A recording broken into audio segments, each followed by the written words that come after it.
This should be actually happening. It says live and recording. But I'm a fucking idiot. So I don't know if that's true. If this is all bad, ladies and gentlemen, I did not plan this out this well. And I'm trying to do this myself. Just me and my man, Bryan. But I really need my little buddy Red Band to help me out with the technical shit.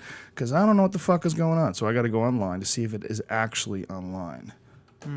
No, I don't want to go social with your fucking Facebook. It seems like it's on. We're on. We're live? Yes. Fantastic. The Joe Rogan Experience podcast is brought to you by Onnit.com. Onnit.com has a bunch of new shit in. First of all, the hemp protein powder, which is sensational, very delicious. I use it. Do you use it? Yep. The hemp protein's the shit. I got to give you some of this hemp force stuff. It's sweetened with stevia. Oh, really? And yeah, it's got raw cocoa in it. I'm not a good spokesman for protein powder. That's not like, well, look at Bryan Callen. He took a shot. Dude, what do you do? Do you dance? Do you dance in the He's rain? got a dancer's physique. If you want a dancer's physique, try hemp protein powder. Bryan Callen. He's a dancer in the rain. That's the commercial for hemp protein powder. Me dancing in the rain. Because I look good wet when rain pitter patters off my body. Have you ever tried battle ropes? You mean the ropes? Yeah. Do this? I have some in my house. Oh, I call them. You call them battle ropes. I call them muscle ropes, dude. Dude, they're the shit. Yes, That's the they new are. thing. I We did a just started workout. selling them at Onnit. And that's one of the other items. People are like, oh, it's so fucking expensive for a rope. I'm telling you, it's not. All right, it's as cheap as you can buy. You cannot buy battle ropes online cheaper than the ones we're selling. Ropes are fucking expensive. They are expensive. When you're getting 40 feet of giant thick ass rope, that's not cheap, and it comes out to be like $100 or something like that. The same thing as kettlebells. The kettlebells that we're selling, they're not cheap. But here's the deal. First of all, they fucking will last you forever. You don't ever need other gym equipment. You need a chin-up bar and some fucking kettlebells. If you want to be in some badass shape, those kettlebells will last you for a lifetime. For a lifetime, you will be able to have... There's so many different exercises you can do with kettlebells. Just looking off of YouTube, there's fucking hundreds of different things you can do. These cannonballs with handles on them are the shit. They're fucking the most manly shit ever for working out. You feel like you're fucking, like you're some crazy Russian dude. The worst workout I ever did was I had to push a weighted sled, then do the battle ropes. I call them muscle ropes, and then do kettlebells. I've wrestling, all of it. I've never in my life, jiu-jitsu, I've never ever wanted to die. And it was, by the way, it was a 6.5 minute workout. Oh, here comes Bryan. Uh-oh. He must know we're online now. 6.5 minute workout. Let's do this online with Okay. him. All right. Hey, little fella. Oops. There we go. Hey, little fella. We're on the air right now. What, are you sleeping? How dare you? I'm in a panic because I can't get, I guess it doesn't matter, but I can't get that dissolve thing to work where you can't see the text at the bottom of the screen. Yeah, you know how you can make the text fade out? How do I do that? Should I sing background music while you do the Yeah. technical stuff? His name is Joe. Okay. In right click on the scene that you're on. Okay. Really muscular too. Uh-huh. He's got a Edit bald shot. head and long eyelashes. It's a really nice contrast. He's got a wide face like Chael Hit an X on Sonnen, it. a wide face like Chael Sonnen, but he's got See, I don't really see that. That's where it's confusing. long eyelashes too. No, I have. It's just you. I was trying to put Bryan's name up because it's your name on it. He's got shoulders for days and a really wide Oh. back. Shoulders for days and a really wide So what should I do? He's really The last one is Christina Pazitsky, and it's got like names on it. Oh, the last scene on the far right. Yeah, that one's just me now.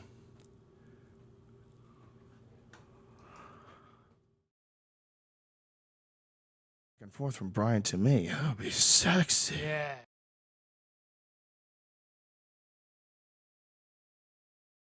With what I'm on. Thank you for bearing with us in this technical break, ladies and gentlemen. I'm going to keep singing a song about Joe Rogan. He's got a wide Oh, okay. Well, we'll have to deal with this. he's But really on flexible. so the text, there's no way to get rid of that text on the screen. Really flexible. He's got a wide back and he's really flexible. His name is Joe Rogan. He's got a wide face and a short neck. Wide face and a short neck. See, I don't see that, though. When I'm trying to do that, I can't. It's not letting me do that. Which means he can absorb punches really well. Should have been a fighter, but he's just... Ladies and gentlemen at home, this is boring as fuck, I'm sure. I'm singing... yeah, it shows singing Logic camera, built-in eyesight. Those are the options. I'm singing background music, dude. Built-in input, it shouldn't be anything on it? Should have been a gymnast. He should have been a I don't gymnast. know what the fuck I'm doing, dude. We're going to have you get in there. This is a good job security for you. The whole show goes to shit without Red Band. Okay. All right, well, now for some reason it says Eddie Bravo. I must have changed it. I don't mind being Eddie Bravo. Okay, this is Eddie Bravo now. It used to... Well, we're just giving plugs to our friends. There it is. I'll be at the American Comedy Club. Oh, San yeah, Diego let me check. This Thursday, real Friday, quick, Saturday, yeah. Sunday, everybody. I'll be at the American Comedy Make Club sure in these San Diego this motherfuckers... Thursday, Friday, Saturday. Yeah, I should turn on my volume. Are you talking, San Brian? Diego. I'm just I'm talking to Bryan Callen. He's talking on the podcast I'm at the same singing time. songs about you. His name is Joe Rogan. He's got a wide back. We're just trying to see if this thing is actually online. He's got long eyelashes. And he's really flexible. He can do impressions. Nobody knows that. Here's Joe Rogan. He's really muscular. Got a wide face and a short neck, which means he can take a punch to his fucking nose better than you can. His name is Joe Rogan. Joe Rogan. Joe Rogan. I'm trying to come up with other words. Oh, yeah, okay, it's working. It's working. All right, buddy. I'll see you tomorrow. Jamie Kilstein. Later. Bye. Can I plug my gig this weekend? Oh, dude, we're going to plug the shit out of your gig this weekend. Well, let's not do it here because All right. this is only the commercials. Let's do it when we get to the podcast. Keep going. We're going to plug the fuck out of you, son. Ladies and gentlemen, the Joe Rogan podcast. What is it called? The Experience? Something like that? Know what the fuck this is. It's Rogan Experience. It's why label it? Do I have to label? Maybe I'm going to not label them anymore. I'm going to stop calling it the Joe Rogan Experience. I want to call my podcast the Man Thoughts. The problem if you don't label it, you can't sell T-shirts. That's right. Well, you got to make your bumper stick money, dog. You ain't got no label, Gotta come up with dog. a label. Don't take Man Thoughts. That's mine. All right, Man Thoughts by Bryan Callen. I like it. It's sexy. New podcast. That's right. It sounds powerful. I'm going from Bryan Callen show to Man Thoughts. And you should be you doing fucking battle ropes. That should be like your avatar. Exactly. Just you with battle ropes, Dude, look at that guy. swinging them Look around. at Bryan like Callen. Does he play golf or what? fucking Conan the Barbarian. People were calling you dehydrated Joe Rogan because we pranked I think it's Will crowd Sasso. Will Sasso. We do, Will Sasso on the 10-minute podcast. He goes. That's my podcast, by the way. And he goes. You're like Joe Rogan before you add the water. We fucked around with the crowd. You could watch the video of it. I actually put the video of it on YouTube. Oh yeah, it was great. Well, yeah, I'll talk about that when we're done with this commercial. Anyway, go to onnit.com. Check out the kettlebells. Check out the battle ropes. The new hemp protein pouty. What is that? Powder. What kind of a spokesman am I? Jesus Christ! I haven't had my alpha brain, ladies and gentlemen. I haven't. I'm gonna have some right now. I take them right before I do the show. I don't even know if it helps. Well, you know what? At least you do your own products. You use kettlebells, muscle ropes, and you take your own product. So here. Oh, beautiful. There they are, ladies and gentlemen. Dude, I take it because it's awesome. If they weren't my own product, I'd still take it. I'm addicted to it. So is Lorenzo Fertitta, the owner of the UFC. He's addicted to this shit. Really? Every time he sees me, he goes, "Dude, this fucking alpha brain's incredible." Because when you fly around a lot, one of the things that happens, I'm taking them right now, ladies and gentlemen. How many did you take, for God's sake? 4. I'm a savage. You're an extremist. I am a little bit. Right? I might be a little crazy. You're my canary in the coal mine, dude. Everything you do, I'm always like, is it safe? Is it safe? Podcast, is it safe? All right, I'll do it now. Stand up, I guess I'll do it again. Remember? We'll talk about this later. Yeah. This is a fucking commercial, Bryan Callen. Sorry. It's for goddamnonnit.com. That's ONNIT. And what is Alpha Brain that I just took? It's a combinatory sort of a supplement. It's all a bunch of different nootropics. And what nootropics are is nutrients that have been shown to have a positive effect on brain function. And you can go to onnit.com, and there is a plethora of information on this subject. And look at Google too, because it's a controversial subject. And some people are not into it, and they don't want to believe that supplements can help them, and that's fine. I am not pushing it on anybody that's not interested. But if you're a person that does supplement your vitamins, and if you're a person like me who absolutely knows that it affects your health, it does. I sometimes don't get enough nutrients from my food.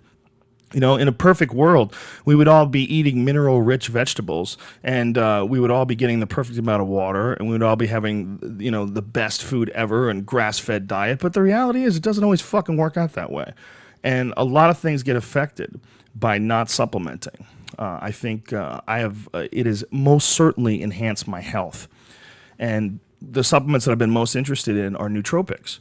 And this, along with Neuro One, which is Bill Romanowski's formula, that was the one I first discovered. Bill Romanowski, great middle linebacker. He had problems with concussions. Yes, he did. And he developed these this series of supplements to aid himself. Like, it was his idea to aid himself. And I took a shit because No Name, who's a radio DJ in San Francisco a few years back, he was raving about this guy. And the formula was pretty interesting. He has a little caffeine in it, I believe.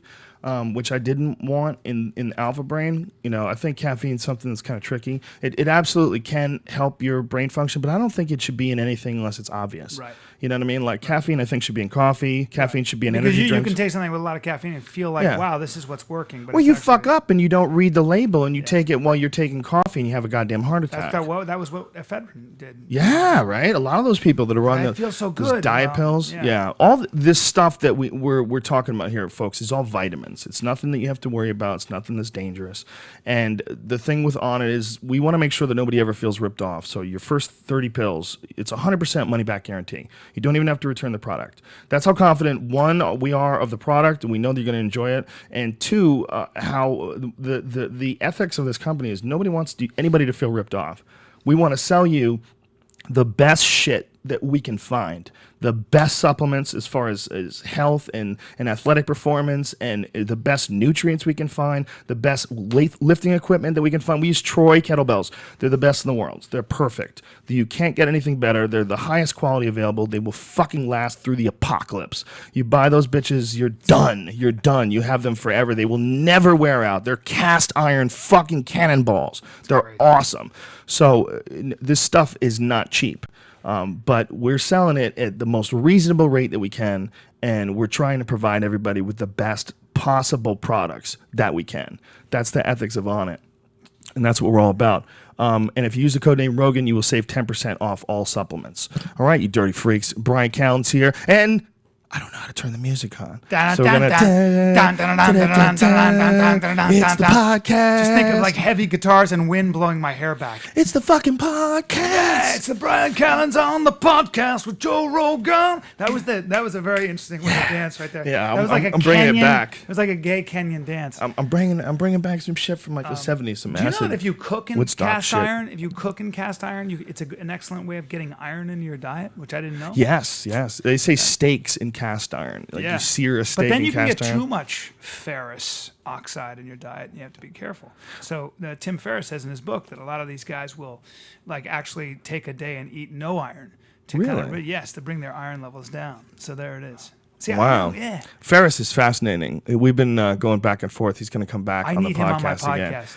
Well, let's do it. Let's hook it up. He's a great guy. I got to get him on because I had a conversation with him after I read his book, and I loved him, and he just knows so much. Yeah, he's apparently got a lot of stuff cooking, and he's in the middle of writing a book as well. But man, I love talking to him.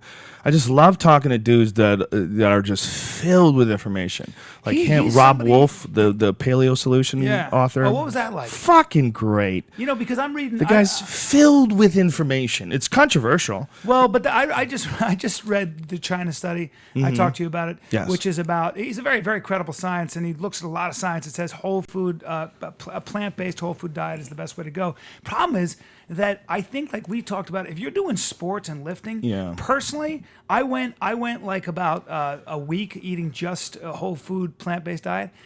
I ate a steak the other day. I wolfed it down. I inhaled it. It was literally like I was like, like man. And I've never felt better, man. I mean, I just need some meat sometimes. I don't think that you can have the same diet for every person. Right. I don't think everybody needs. I We're don't all think wired everybody needs a differently. steak. There's a lot of chicks out there that don't need a steak. Yeah, I agree They with really don't. There's a lot of dudes that don't need a steak. Jamie Kilstein's coming on the podcast tomorrow. He's a vegan. He's healthy. He's happy. Yeah. And he loves it. He's real fitness. He's always constantly doing martial arts, jiu-jitsu and shit. And he's a vegan. He weighs 8 pounds, but he's a vegan.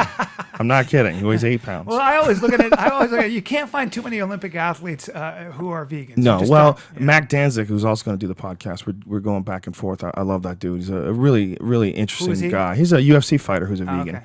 He's also a photographer, and he works. His reasons are that he loves animals.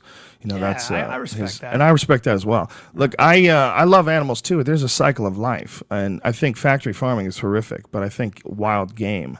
I think that's where it's at. I think in a perfect world, we would buy meat from hunters, and that would be a new fucking industry.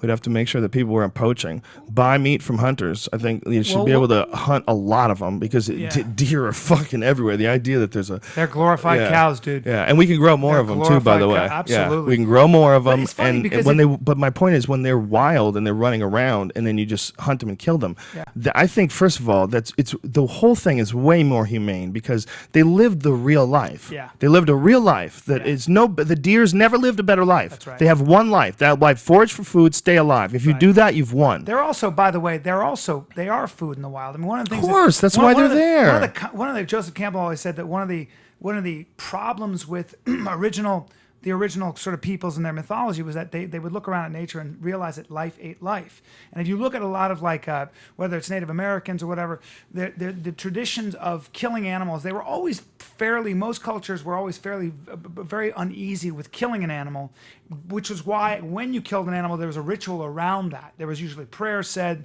there were rituals, because human beings were like... They felt the connection. We're taking and when you actually have to kill something with a spear or a bow and arrow or a knife, and you feel its heartbeat and you smell that animal, that's very intimate. It's physically intimate. It's very, and almost all original or Aboriginal cultures had, and all that I can think of had a sort of a ritual around that. They would say prayers. They do all kinds of things because it makes sense. Mm-hmm. What we've become is so removed from our food. We're so removed with factory farming and things. It feeds a lot of people, gets a lot of protein in people. People don't go hungry anymore. I always remind people 30 years ago, I mean, half of India, a lot of China went through major famines, and certainly most of Africa. But now that's becoming more and more a relic of the past. It's because we become very efficient at getting food to a maximum number of people. But there's a disconnection. There's a huge disconnection. Yeah. So when you eat a pig, when you eat bacon that's been in a gestation crate, and goes crazy because it's chewing on the bars, you're not really thinking about it, man. I'm just hungry. You're not thinking it's a pig. You're thinking it's just a piece of ham. We've actually given these really euphemistic names to meat. Having said that, right? Isn't that cute? Yeah, it is. We do that. Beef, ham. Yeah. You don't think of veal. Veal. If you ever go to a farm, though, and you're like playing around with the lambs and the goats and and playing around with them, but you get kind of, you realize, oh, wow, man, that thing is a living, breathing creature that is reacting to me and reacting to its environment. I got to lock this door. I forgot to lock this door. Keep talking. Yeah, and it's an interesting thing. If you talk to farmers who are around animals, they're very, very tuned and keyed into animals and nature on a way that most of us are not. They just have to be. They're very aware of the cycles. They're very aware of all the things. You talk to dairy farmers, there was a mad cow scare, and this woman was being interviewed because they had to kill all our cows in front of her. And then they had to burn the cows. That was a government policy in Britain at the time because these prions were very dangerous. So they took out the whole herd, and she was so devastated because she knew her cows. Every one of her cows she knew had its own personality, had its own name, and she had her own relationship with it. For me, I went, it's a fucking cow, really? And it was devastating for her. Well, she was going to butcher those cows, or were they dairy cows? No, one of them had mad cow disease, and they in the law at the time, this is about 10 years ago, they had to put down the whole herd. Right.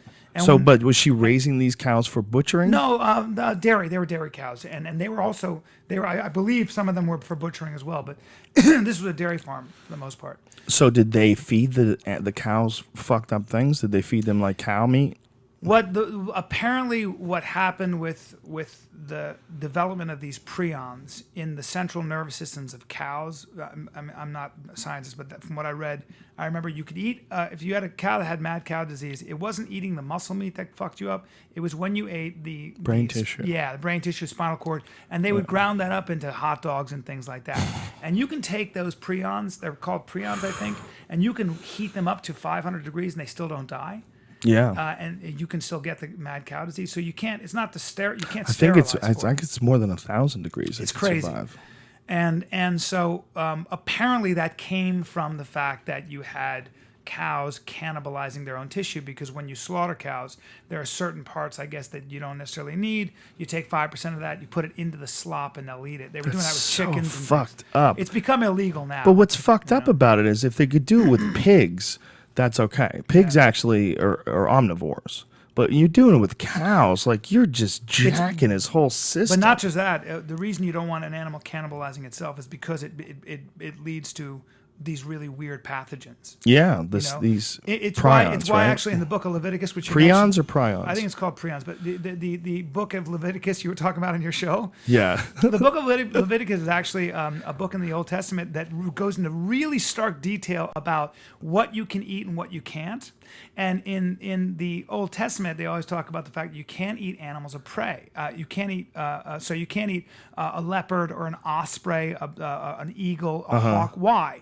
Because those animals eat other animal protein, and you still don't find people eating leopard meat, I think they eat mountain lions. I think mountain lion steaks. You can actually eat bear and stuff like that, but you wouldn't do it. There's a reason we don't. It's a rarity, and we say I think they do because for the most part, no culture has ever eaten the protein except for fish. But a lot of animals that eat other animals, apparently it's not healthy. It kind of makes sense if you think about it. Yeah. Well, it's also they probably taste creepy. Yeah, well, I've heard that when you eat bear meat, it's really oily and really like gamey and oily. But bears are mostly herbivores, actually, unless you're talking about polar bears, which are complete meat eaters. Yeah, we were actually just talking about this, about going hunting. We were saying that I didn't want. Steve Ranella asked me to go hunting with him to go bear hunting, and I was like, I don't want to kill a bear, man. I don't want to eat it. I don't want to. If it's not something that I really want to eat, like I like venison, I'll kill a deer. I love venison. I like ducks. My mouth waters when I see it. My dad and I went to Alaska, okay, to go hunt bear. He goes, I want to hunt bear. I go, I'm not hunting bear. He goes, why not? I go, well, because I don't want to kill a bear. Oh, and by the way, either do you. Somebody talked you into it? He goes, well, I'm talking to a guy. I go, well, what do you do? He had already bought a rifle. That's how susceptible. He's like, the guy was like, well, come buy I'll buy a rifle. He bought literally like a $12,000 rifle, something crazy with the scope and everything. So we go there and I go, I'll go to Alaska with you, but we'll go fishing. He goes, I'll call you right back. He calls me. Yeah, you're right. I don't want to kill a bear either. Let's go fishing. So he buys a crazy amount of fishing equipment. We go there. We didn't catch one fish, not one fucking fish. Really? What? We're not fishermen. We lost all the lures. We literally lost all. Do you know how to tie knots? I don't know how to do any of it. My dad so you just took chances like that? We went out there. We paid all this money for this guide. The guy gotta comes learn back, some good knots, man. That's important. The guide comes back and he goes, we don't have any more lures. And he goes, but you had a whole thing of them. He goes, yeah, we lost them. He goes, what do you mean? We were casting over the lake into the trees. He literally goes like this. He goes, how'd you lose all the lures? We're like, oh, no. We never caught one fish. And then he goes, I want to sight my rifle. He brings his rifle. I want to sight it. So the former Marine wants to sight his rifle. So he lies down. He's showing us how to shoot prone, right? Problem is when you're in the Marines, you're shooting military weapons. They don't have the kind of recoil that a 370 or whatever the fuck it was that can kill an elk from half a mile away. So he's got his face right up against the scope. And he's like, all right, here. And I'm like right behind him, right? And I'm like, all right. Jesus. He goes, I'm going to shoot that log. I go, do it. So I'm right behind him. And I don't know if you've ever heard a fucking elephant gun go off when you're close to it. Oh. It was so loud that I think I shat my pants a little bit, like a little duty flat on my ass. My face, the sound like hit. It was like a fire stick. I was like, so he goes to shoot and he shoots. I'm right behind him, and it was so loud. I went, Jesus, like that. It hit me. I fall back on my ass. He looks up. He's got this really deep, round cut in his eye because the scope came back and hit him in the eye. So for the rest of the fucking Alaska trip, we're walking around like a couple of losers. I'm like, don't stand next to me, bro. You look like such a fucking tourist. He has this huge cut around his eye like half a raccoon. That is hilarious. I'm like, I don't know who that guy is. I know he looks like me, but he ain't my dad. I'm like, whatever. How are you supposed to shoot that through the scope? Are you supposed to back way up? Yeah, I don't know. It's a 370 or whatever. Or do you just have to brace it better? You gotta brace it better. I shot it 6 times and I couldn't shoot it anymore because I literally don't have the meat in my shoulder. It hurt that bad. Jesus, man. Like the kick is that bad. And one of the tricks you do when you don't have earplugs is keep your mouth open when you shoot a gun that loud, because the sound has somewhere to go. Oh my God. Mistake rookies make is they keep their mouth closed. Really? Yeah. So you keep your mouth open and loose. It's one of the rare times in life where you're supposed to keep your mouth open. That's what I was told, by the way. Any soldiers out there, I don't know, maybe I don't know what the fuck I'm talking about. But that's what the guy told me, this guy named Swede.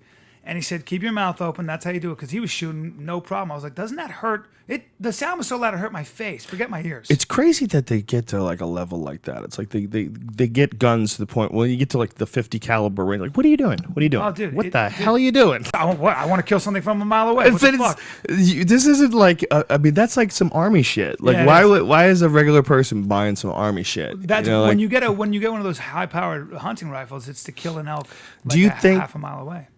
You know, with this raging gun control debate in this country, do you think that there's any possible way you could make this a safe world with guns? Here's what I always say about gun control. It's what I talk about with my stand-up.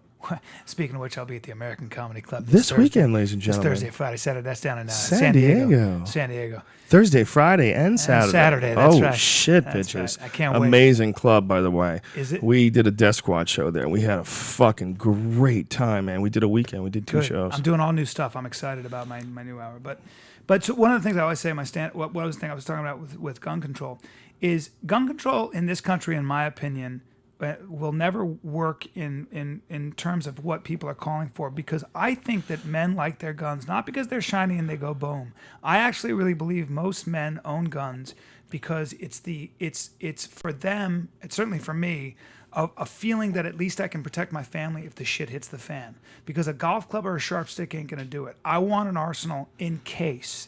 And I think most men go, when a politician says, and they have good points, but if a politician says, we want to take your gun away, Americans in particular go, because you're not going to be there when somebody tries to break into my house at 4 a.m. I could call 911, but the feeling of a phone in my hand versus my Mossberg 20 gauge, pump action shotgun feels a lot better to me. The real problem is that guns are out there. That's the real problem. Yeah, if guns didn't exist, then you having a gun would be a different issue. But here's where the debate actually lies for me. After this terrible tragedy with the Batman thing, I do think, and the NRA is, from what I can understand, isn't that cooperative with this. I do think there's a debate to be had about the lethality of weapons. Do you need a drum that holds 100 rounds? I don't think so. Do you need a fucking elephant gun? Right.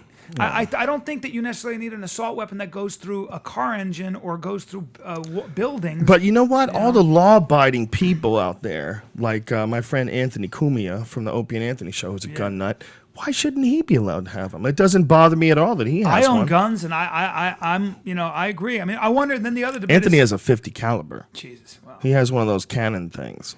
I don't know. I mean, I think that there was a politician on. He said this about it, and it was really he was honest. It was really interesting. He said, "What can we do about these madmen?" And he said, unfortunately, in a society like ours, that's free and as big as we are, you can't ultimately do anything about a lone, crazy, demented human being who is, whatever he is, schizophrenic. Or, I think, though, the debate lies, can you, though, create a situation where you can keep very lethal, efficient weapons like machine guns out of their hands? That seems to be the debate. I mean, I don't think you're ever going to stop crazies from getting guns and shooting people, but It'd be nice if they got just a Glock as opposed to an AR-15 with a drum of 100 rounds. Now, this is where the conspiracy theory kicks in, is where all these people believe that the government has brainwashed people like this Joker guy to go and commit these things so they can clamp down on gun control. And that when you see, what is this, Eric Holder, or you see, like, first of all, the nonsense of them selling illegal guns to Mexico and having those guns be used on American Border Patrol agents in the murder of border. They're retarded. That was actually when it comes to, was actually a way to track weapons. A track. Whatever, they sold guns, man. Yeah. I think that is the dumbest idea in the history of dumb ideas. I don't know the details, but it doesn't sound very. Well, good. Alex Jones, of course, put your tinfoil hat on, believes that they did that shit on purpose and they're making money off of it, and they wrapped it up in a ridiculous, completely implausible plot. Like a completely implausible plan. Yeah, the problem with a guy like Alex Jones, in my opinion, is whenever you talk about the government is so diversified with so many different interests. There are so many people that actually are against gun control in government and passionate about it. There are a lot of people in government that are very for gun control. I think there's a lot of debate, even within the U.S. Army and the FBI and the CIA, about what we should do about everything. I mean, I think you're misunderstanding his tone, though. What he's saying is it's a much more sinister thing than the government itself. What he's talking about is like the world banks and the New World Order getting together and physically engineering a situation where they can clamp down on people to take away their guns because they're worried about the economy going into the toilet. And then, they're when they're passing things like the NDAA, it is. However, when they're passing things like the NDAA, when they pass things like that, you realize, like, well, they are slowly but steadily taking our rights away in a place and a time where it's really not necessary. There's no personal attacks. I mean, there's no attacks going on here in America. I would agree with you. I would agree with you on that, but I think it's a little bit more insidious and a little bit more subtle than that. I actually think that it's kind of what the founding fathers warned about a long time ago. A lot of times human beings will invent laws that take their own power away in the name of things like safety, in the name of, look at the Patriot Act. Right. Those kinds of things where before you know it, there is I keep telling you about this. My father, I did a podcast with my dad on the Bryan Callen show, and he was talking about how he spent a lot of time in government, a lot of time down there, and watched how it really works. It's not that politicians are bad. It's not that Republicans or Democrats. A lot of people have good ideas. They're trying to get shit done. Obama's not a socialist. It's government's in the business of intent. You're in the business of intent. You have a law and you have an intention. Mm-hmm. The problem when you have an intention is that there's so many different interests that you have to appease to get that law whole and passed. And what happens is what you intended usually has other consequences, which would make sense. And I think what we have to worry about is like what you're talking about, where we start losing our own power, but it's almost like it happens without us even realizing it. Like you pass a law that seems to be a good law, it has other unintended consequences. Right, and whenever you do anything that compromises people's freedom and liberty, right, then you have to say, well, what is the end game in this? Because this seems like even in the name of safety, you're going to clamp down on freedom and liberty, and safety isn't going to be worth nearly as much. Right. You have to really look at that. My father was talking about corporations, and he at one point ran the biggest investment bank in the world. He knows a little. I heard it was an amazing podcast, by the way. A lot of people really, really enjoyed it. I was so proud of it. It's you can get it on BryanCallen.com. If I wasn't so selfish, I would listen to it. Yeah, well, no, this I think you'd really like though. I will listen to it he's so for sure. fair. He's so fair. He's just about personal liberty, but he also understands that he's very moderate about that stuff. But he's somebody who talks about, for example, whatever your intention, as government grows, and both sides are responsible, Democrats, Republicans, it's human. As a government grows with tax revenue or whatever it is, what happens with corporations, they behave just like you and I would, which is, I got to lobby my government so I can get a favorable outcome here because everybody else is doing it. Mm-hmm. So pretty soon you've got everybody feeding out of or influencing the government trough. It's just how you can't do business otherwise. You can't be in business as a bank without having very strong ties to the government. You can't. You just can't. And therein lies the argument. So no matter what you say, yes, you need government. Yes, there are good ideas out there, but just be aware that regardless, the bigger it gets, even if its intentions are good, you're going to lose. The argument goes, you're going to lose some of your liberties. You're just going to. That seems at least to be what history says. And it seems to be that it's so easy to let something grow completely unnecessarily out of control. If you wanted to, you could micromanage every single aspect of society in order to create new jobs. Right. If you wanted to create new jobs and give more people the work of, Well, look, we were just talking about this weekend. Now, explain to me how in any way making hemp, weed, marijuana illegal. Marijuana is illegal. You and I were hanging out at a bar this weekend, and I remember I said, and there was somebody acting up, and they were drunk, and I said that I've never been bothered by a pothead like that. Right. But it's always somebody who's drinking. Now, alcohol causes way more damage. We all know the story. Yeah, the facts are as clear as day. But why is marijuana? So why are those laws, those federal laws, so difficult to repeal? Well, I'll tell you why, in my opinion, and it goes back to what you brought up. There's a lot of money in enforcing marijuana laws. Yeah. There's a lot of money. Yes. Talk to the DEA. You've got a lot of people whose jobs depend on this stuff. It's not anybody's fault. It's what happens, man. Yep. We are all, anytime you have a critique of somebody, just realize if you were in their position, you'd probably be the same goddamn way. You hopefully not, but that's what happens. That's why we need clear-cut laws to protect people from their own instincts, to protect human nature. For you, a person who's outside of it, objectively looking at the situation from a knowledgeable point of view, you can sort of engineer what is and what isn't legal. We have to avoid this, so you can't take money. Yeah. We have to avoid that, so you can't do this. Right. And unless you stick by some well-thought rules, it's like you need a scaffolding for humanity to grow on.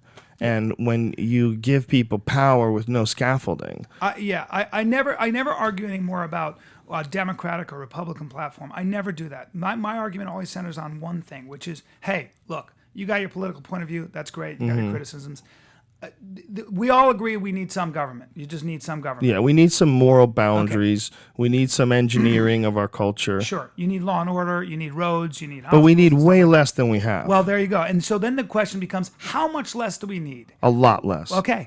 And that's where the debate that's where we should talk about why. What is the objective? To preserve personal freedom, personal liberty. If they had less laws and more cops, the world would be a way better place. Yeah. And if the cops were paid better and treated better by people, if more people got their shit together so they didn't look at the cop as like someone who's going to come and arrest you for doing shitty things, just don't be doing shitty things. Right. If we could figure out a way to elevate our society to the next level, I think there could be a way. They've done some. I was just reading an article about. But my thoughts of a cop is like a security person, like a friend. Like let's put it this way: instead of thinking of cops as like someone who's coming to bust you or someone's going to take your shit, if you had good cops in a community, it's like if you had a fucking fort and your buddy was the guy who had to watch the door with the gun. Because there's crazy Indians or who knows what the fuck could happen. You need that. Like that shit is very important. You have to have somebody guarding the wall. Yeah. And it did somewhere along the line. It stopped being that, and it became an us versus them, the society versus the cops. I do think though that a lot of police forces, that's not lost on a lot of cops and a lot of the brass.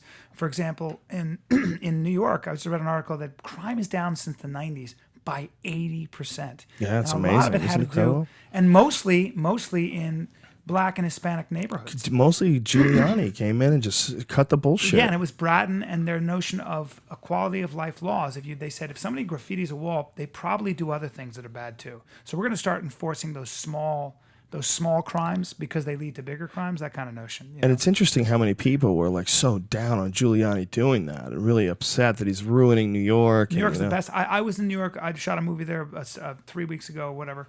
It's better than my family's from there. It's better than I've ever seen the city in my life. That's incredible. It's incredible. It's a better place to be than anywhere. It's the best I've ever seen it. It's the better place to be than anywhere in the world? Well, in some ways. I don't want to get carried away. What's the greatest part about it to you? Accessibility to everything that's everything and feeling safe doing it. You've got first of all, you've got the Lower East Side, which is totally different than the Lower West Side, which is totally different than the Upper West Side, which is totally different than Midtown, which is totally different than the Upper East Side. And there's an experience to be had in all quadrants of Manhattan. You can get there in 15 minutes by cab or less, or by subway.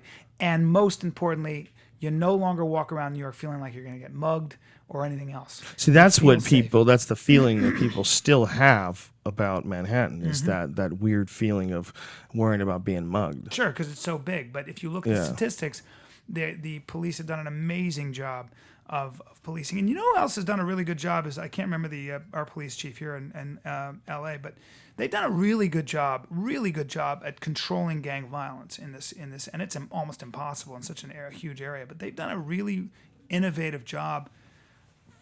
Comparatively, they learned a lot from the gang explosions in the 80s and the 90s, and they've done a really good job in a lot of places. It's kind of fucked when you really wrap your head around it. Like, that should be the laws that people are concentrating on. What is causing that kind of shit? I know what's causing. I have an opinion on that. Gangs.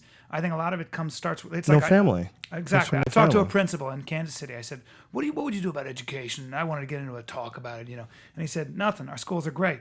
Our parents are fucked up. If they had good parents, it'd be fine." I was like, "Oh, geez, I never thought." He goes, "My school's great. I just got parents that they're not present. They got 3 kids they can't take care of, and it comes down to that." There's a lot of that, man. I think gangs are about kids who just want to feel significant and belong to something. Yeah, absolutely. Everybody has the need to belong to a team or a tribe. That's why we call ourselves the Death Squad. That's why I love being a part of 10th Planet Jiu-Jitsu. When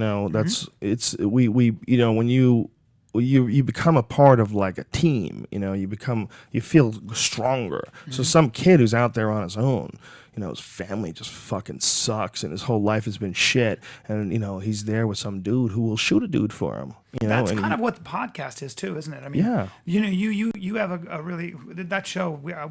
Joe did a show this weekend in Denver, and that crowd was they were so unbelievable. It was like a rock star. I went out as Joe, and I was like, "What's up, you fucking freaks?" Yeah, we wanted to see how long it would take before people realized. They thought it was me, and they must have been like, "What the hell? Joe got skinny and a little taller with a beard. That's weird." But anyway.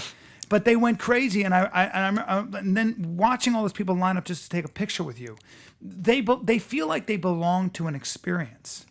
They feel like they belong to something. Like even I do that. My 10-minute podcast.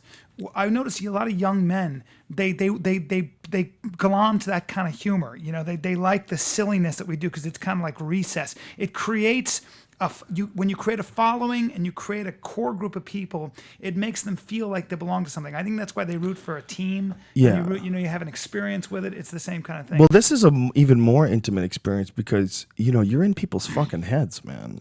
That's why people get so annoyed if you say something over, repeat things, or if you do something they don't like. Like the people are allowing you like the most intimate sort of like input into their brain. Yeah. You're in the fucking earbuds and you're literally playing inside their ear and you're talking inside their head, and if you're annoying, that's a mind fuck. But if you are really genuinely on a good path and you really are genuinely promoting other people to be on a good path too, and just brotherhood.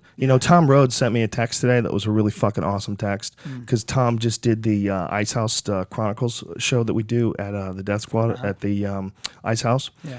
The Ice House is an amazing old comedy club, and we've been doing these shows, and we're going to do one this Friday night where we have all these comics go up. It was Dama Herrera, this week it's Greg Fitzsimmons, Joey Diaz, Joey's on all time. Bert Kreischer was there this week. I mean, these shows are fucking incredible, okay? I love and we're hanging around in the back room, and we're doing a podcast, and it's me and Kreischer and Tom Rhodes and Dama Herrera and Brody Stevens, and we are laughing our fucking dicks off. Yeah. It's so fun. It's like the stuff we always did, but now hundreds of thousands of people are listening. But what Tom said, he goes, I really love the feeling of comedy brotherhood. And that's really what it was. Yeah. It's like we have like a comedy brotherhood, and we really genuinely like each other, love each other, and want each other to succeed, and are happy when each other succeeds. Yeah. That's the one thing that's missing in our group. Is that weird comic neurosis that often exists where people can't be happy with other people's success. Just bitter, like narcissistic or bitter, kind of like damaged. like islands. That's what you'd get a lot with like stand-up comics. Well, they haven't been told, man. It's like learning jujitsu wrong or learning to play the guitar wrong. Yeah. You haven't been told the way to manage your mind. Yeah. And what you don't realize is that even though you are separate from other people, you're really not. And you get something from them, positive or negative, and that affects you. And if you can generate positive feelings in other people, then you will get more positive feeling in your own life. You know what's really weird? I'm reading this book called The Sociopath Next Door, written by this Right. Harvard psychiatrist. She was talking about sociopaths. I read an excerpt about that where they were saying some frightening numbers. Sociopaths. You were just talking about connection and how important it is, and the feeling you get from when you move other people, and then you get moved from other people. And most of us who are normal, we get this. Sociopaths, they don't even get that from their own children. They don't even get like they could be very successful, but they don't get any satisfaction out of being getting the adulation. The only thing that they usually get pleasure from is winning and controlling other people's reactions. Whoa. Isn't that wild? So the idea is whatever they can do, power over people is what gets them off, and winning. That's the only thing that gives them the satisfaction because they can dominate. I think we know comics like that. There are a lot of people like that. I think we know one. At least, and the ones, it's usually the ones that are in trouble for being unoriginal. It's the desire for conquest supersedes everything, right? And they really don't have any problem fucking people over, right? And that's where it gets really weird. Every time I've ever fucked anybody over in my life, it is left a bad feeling. Like we were talking before the show about stealing material. And I said when I was an open micer, I totally stole. I stole Greg Fitzsimmons' stuff. Like we stole it on purpose. Like, we spoke about it to each other. We said like, dude, if I'm on the road and I'm bombing, I'm doing your shit. Like we made agreements with each other. Great. But even though I told those people his joke and it wasn't my joke, I still felt like I was full of shit, and it like fucked with me for years. Do you know what I do every time now I do stand up? My buddy Sam Brown, who is a great comic, died of pancreatic cancer about 2 months ago, and I was really close to him. I knew him for 20 years, and he was the first headliner I'd ever seen who would crush. He was from Boston, and now every show I steal one of his jokes. It's like my little homage to him. I just put it in there. I just kind of slide it in, just as my little because I know I wrote on his deathbed. Unfortunately, he couldn't talk, but his wife read it to him. I wrote, I said, listen, man, you're one of the greatest comics. You always made me laugh. If there's any way I can have your material, I mean, you don't need it anymore. I fucking wrote that, and she read it to him, but I don't think he was able. I don't think he was conscious. But I hope he could hear it, and I hope I made him laugh before he died. Yeah. I literally, by the way, I recorded 2 podcasts with him. One he knew he was dying on my podcast, so it's pretty cool, pretty moving. You can do my shit if I die. I'll do your shit. I'll always. That's what I want to do for my friends. I'll send you some of my notes. He had great bits, man. He had fucking great bits. He would talk about how small his dick was. I'll be behind the grave going, dude, no, you fucked the order up. Oh, I'll my screw God. your jokes up. Man. Your jokes would be hard to steal, though, because like I was watching you this weekend, and one of the things I loved was it was almost like you were because I know a lot of the stuff is new, and so much of it was just you kind of having an experience. It's like what I like about your stand-up is you're always kind of having an experience, and you're doing it for you, and you're working something out, and you're looking at how weird we are structured as a society, our minds are, why we do things that make no sense, why contextually something makes sense, but then it doesn't in this case. And it was so fun to watch because I was like, the comedy is almost secondary to the experience. Yeah, it's funny, yes, but you're almost like, I really think people are watching you kind of have your own very authentic and unique experience, verbal experience. That's what I felt like. Like I come away with a very different perspective. It's very inspiring to me because I start writing differently. Really? When I see you, I go, it's a really nice, it's what I love about like having friends that inspire me, which you've always done. Like it's just like you have that's who your friends should be. I know I have friends that are wonderful that I play grab ass with, but then you have friends that are like that really inspire you to be better and push you just by their example. Well, they make you better. They make you better. You make me better. Good. I like hearing that. Unquestionably. We all make each other better. Yeah. But you always your bar has always been I don't know how to describe where you place the bar, but I always would watch you, and I've seen you at your best. I've seen you when your shit is fucking so tight and you're just a machine gun. Like I remember when you were younger, I'd never seen you did something to a crowd in New York. I remember I was with Patty Jenkins. You were a fucking machine gun. It was like literally these New Yorkers, like all these comics got them, and then Joe Rogan gets up. And it was literally like we were like looking at each other, going, "What the fuck is this?" And what it was somebody who had never taken a day off and had only been working on being as authentic with their experience. And what a lot of people don't know about your early stuff is you were so good at impressions. You did all of it. It was funny, but really truth. So for me, it was just literally like a fucking tsunami. We were like, Jesus Christ, that's how you do stand-up. That's how you do it. Good luck anybody trying to follow that fucking ball of fucking energy, because you just come on like... There were certain bits that I couldn't follow myself. Oh my God. I had to do them last. And like you were so physical, like you're muscular, but really flexible. Like you do weird shit, like fall into the splits. I remember one time we had a meeting. Remember that we were pitching a TV show and we're sitting on a couch. And it's like, I think it was with Eric Tannenbaum and like big producers. And you go, and we were talking about martial arts, and you go, yeah, I'm flexible. And I was like, yeah, I'm flexible too. And you go, yeah, but you can't do this. And you grabbed your ankles and fucking pulled them up. And you did the splits in the air. And we were all like, what the fuck is that?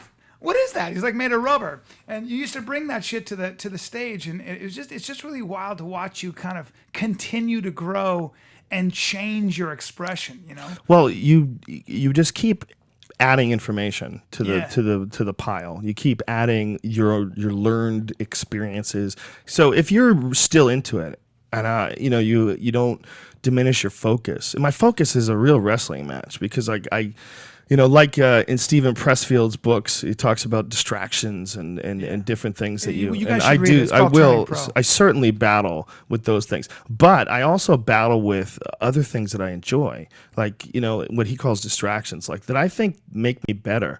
I think the better I get at pool, this seems really strange, but the better I am at comedy. And right now, I've never been better at comedy, and I've never been better at pool. Like I've got this weird thing going on where I can tune in to it's to me, it seems to be about tuning into whatever the fuck I'm trying to do, whether it's jujitsu, whether it's pool, whatever, but it's stand-up comedy. But I have to have that same sort of intensity and energy. And if I dwindle, if I drop below a certain level, I can't rely on my learned experiences with stand-up. I can't rely on the past. I have to constantly be maintaining a certain amount of current interest. Well, that's what, writing new stuff. That's what I was going to say. Is what I think the secret to your success is, and I always try to tell people this because people get very frustrated and discouraged by the process of accomplishment, because there's so many plateaus, and you're always like a lot of people. Well, this didn't work out, and I'm not good at it. And and I'll just say this to everybody, because I've been pretty successful, and I have people come up to me, and they, when you do a show, they want to take pictures, and they look at you as a success in this business. And you, being one of my closest friends, you had a critique of my recent special on Showtime, which I wasn't very happy with. But what was great about it is you said, "Hey, Bryan, you could be way better than you are." Now, I shot a fucking Showtime special. A lot of people are like, "Whoa, you shot a special? I'm not working on my second."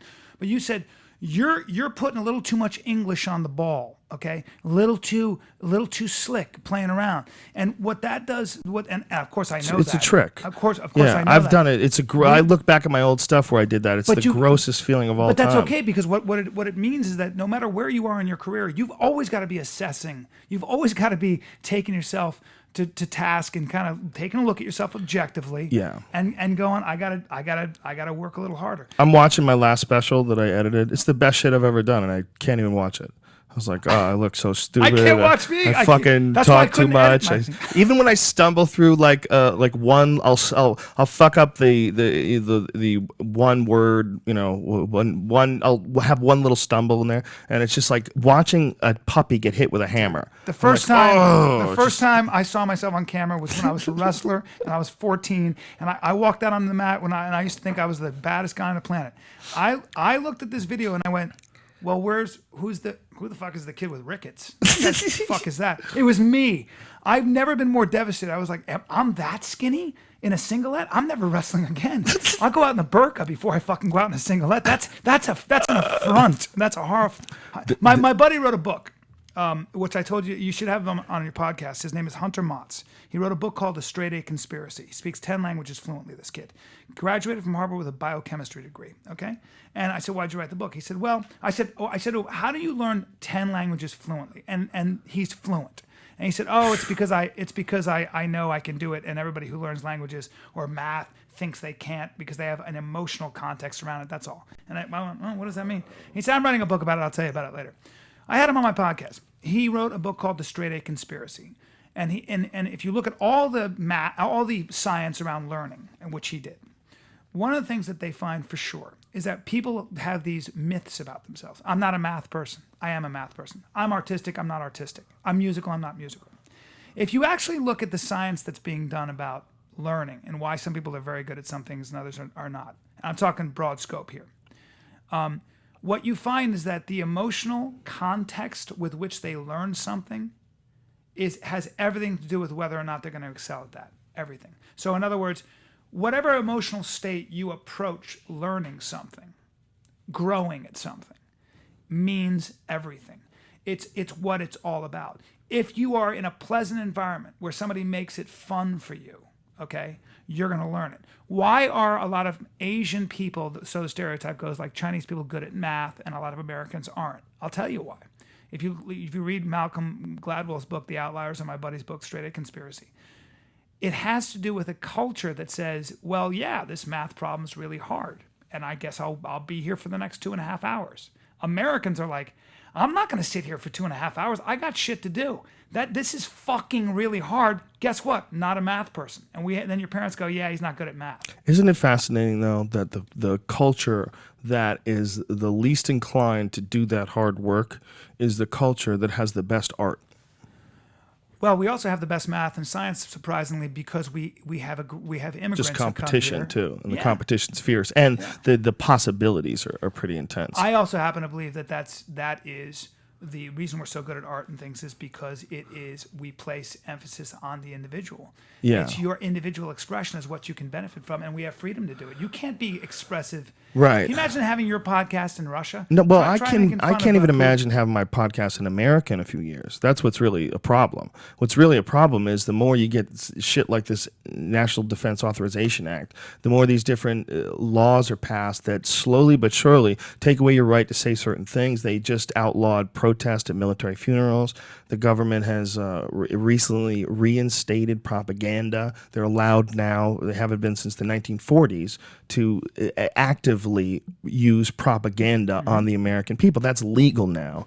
And all this shit is going on while the internet is growing, while people's access to information is just flying at them. It's like this desperate last clawing attempt at a dying culture to hold on to power. And it's disgusting. It's disgusting that anybody would ever allow the government to use propaganda, meaning mislead, lie, and distort the truth for the public in order to emphasize their point. That you would give that power to the government is so beyond sick. But as long as you realize that is always going to be the case and that you have to always be aware of that. The problem is that it's happening, though. The problem is that it's a trend, it's happening, and it takes a lot to stop a trend. It takes a lot to back it up. You know why? How do you stop it? You write to your representative? I mean, what happens after a while is I start to feel like I'm not represented. Right. I start to feel like if I'm not a corporation with a lot of money to buy lobbyists. No, you're not. I don't have a way of influencing my government. For example,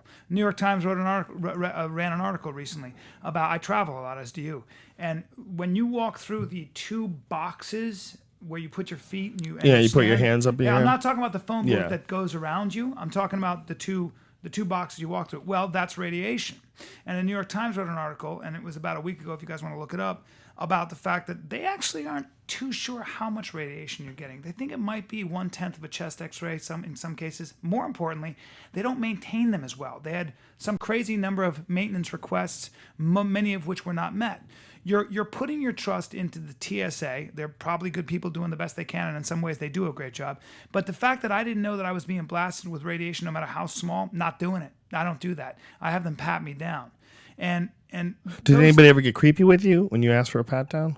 I was hoping they would, but they didn't. Fuck. Not, I mean, creepy sexually. No, I mean, no, they don't. Ask Graham any questions. Hancock, who's a guy I've had on the podcast before, he's from England.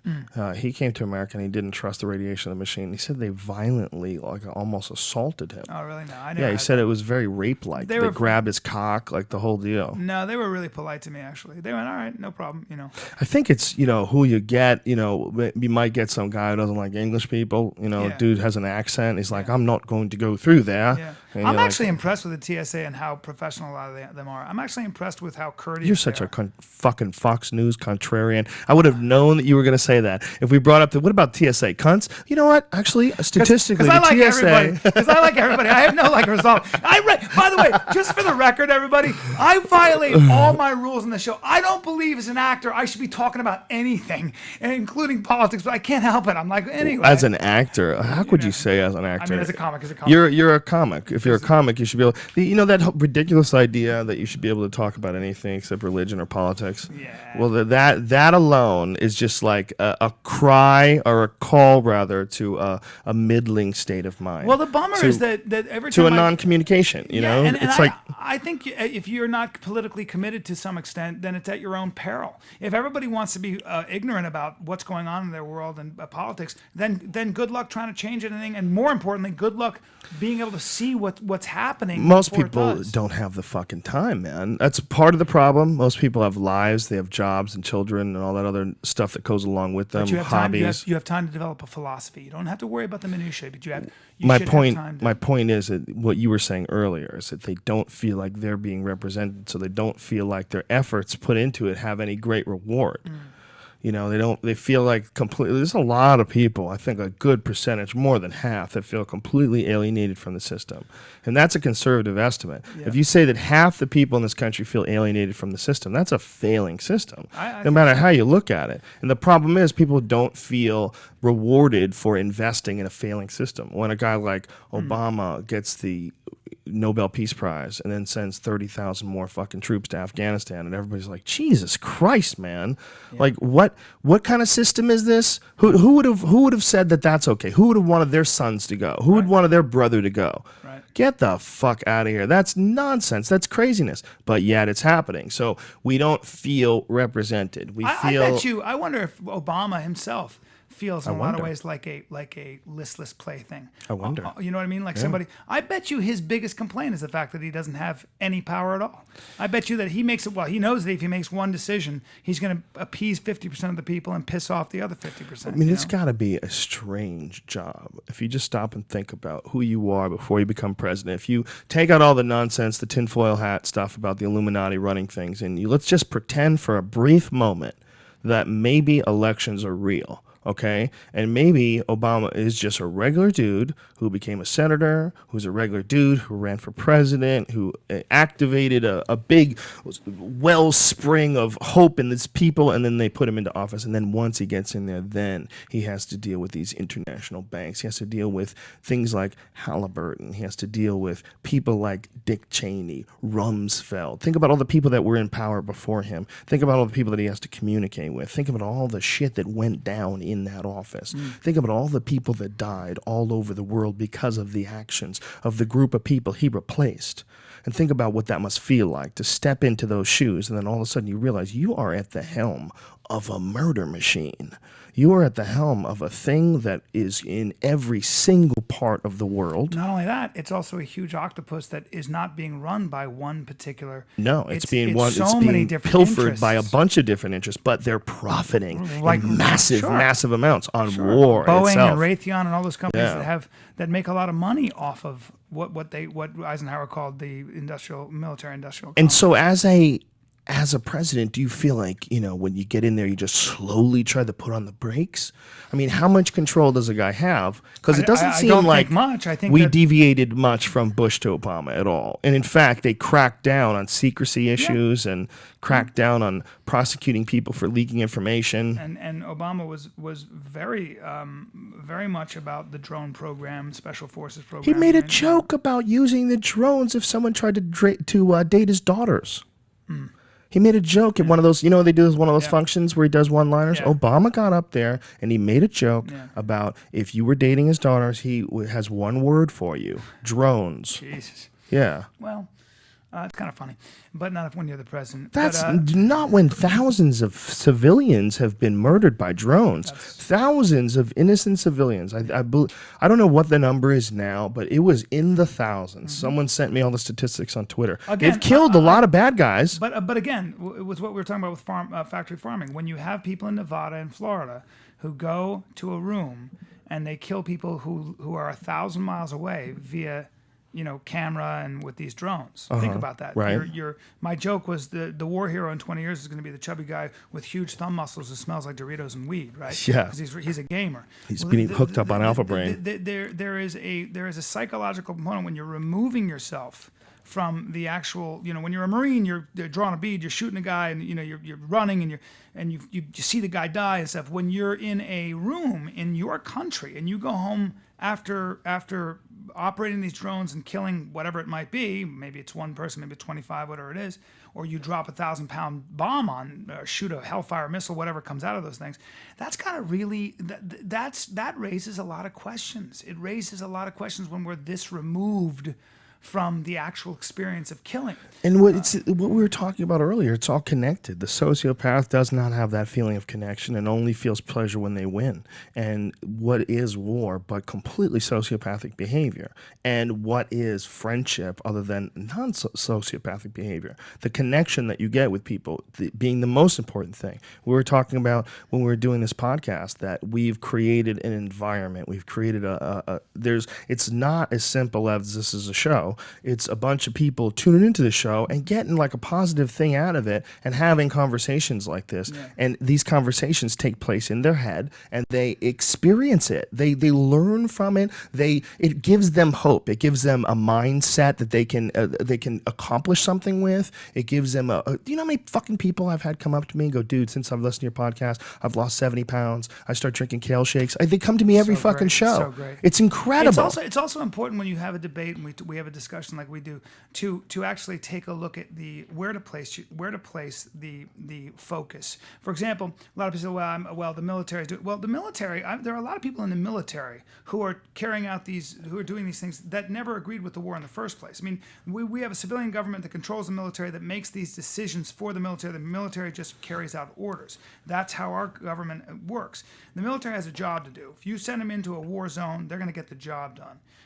And a lot of guys, I mean, I know, I went to Afghanistan, but I know enough people in the armed forces. A lot of men in the armed forces and women have an ideology that they believe in. It's this country, it's the things that they'll do, and they come in, they're loyal servants, they risk their fucking lives, and they go do their job. And a lot of them get maimed, they lose their arms, they lose their friends, and everything else.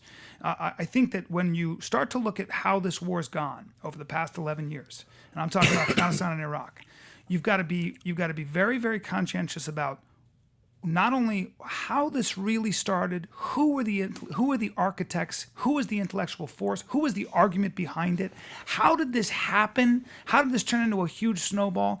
And the reason you should know about that is because your lives and other people's lives depend on it in the future. Yeah, Because we just don't feel like we'll get ourselves now. into another situation.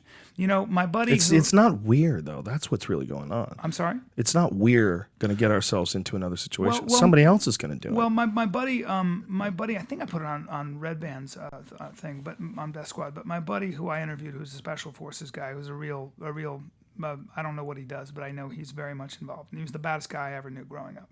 And he said he just said about the war effort. He watched what's happening. He'd been in Iraq for 7 years, and he said, Iraq is a country now. We've created a mini Saddam in this guy Maliki.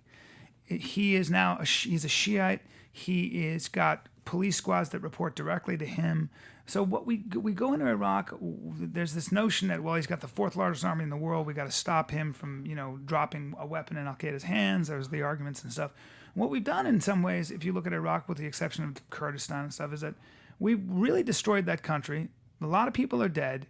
And we've put into place somebody who is keeping his people or has a potential of keeping his people in the same kind of oppression, technically, as Saddam did. Now, what is the objective? What are we doing? Was this worth it? Was it worth killing all those people? Was it worth all those soldiers who didn't come back and many more who were wounded?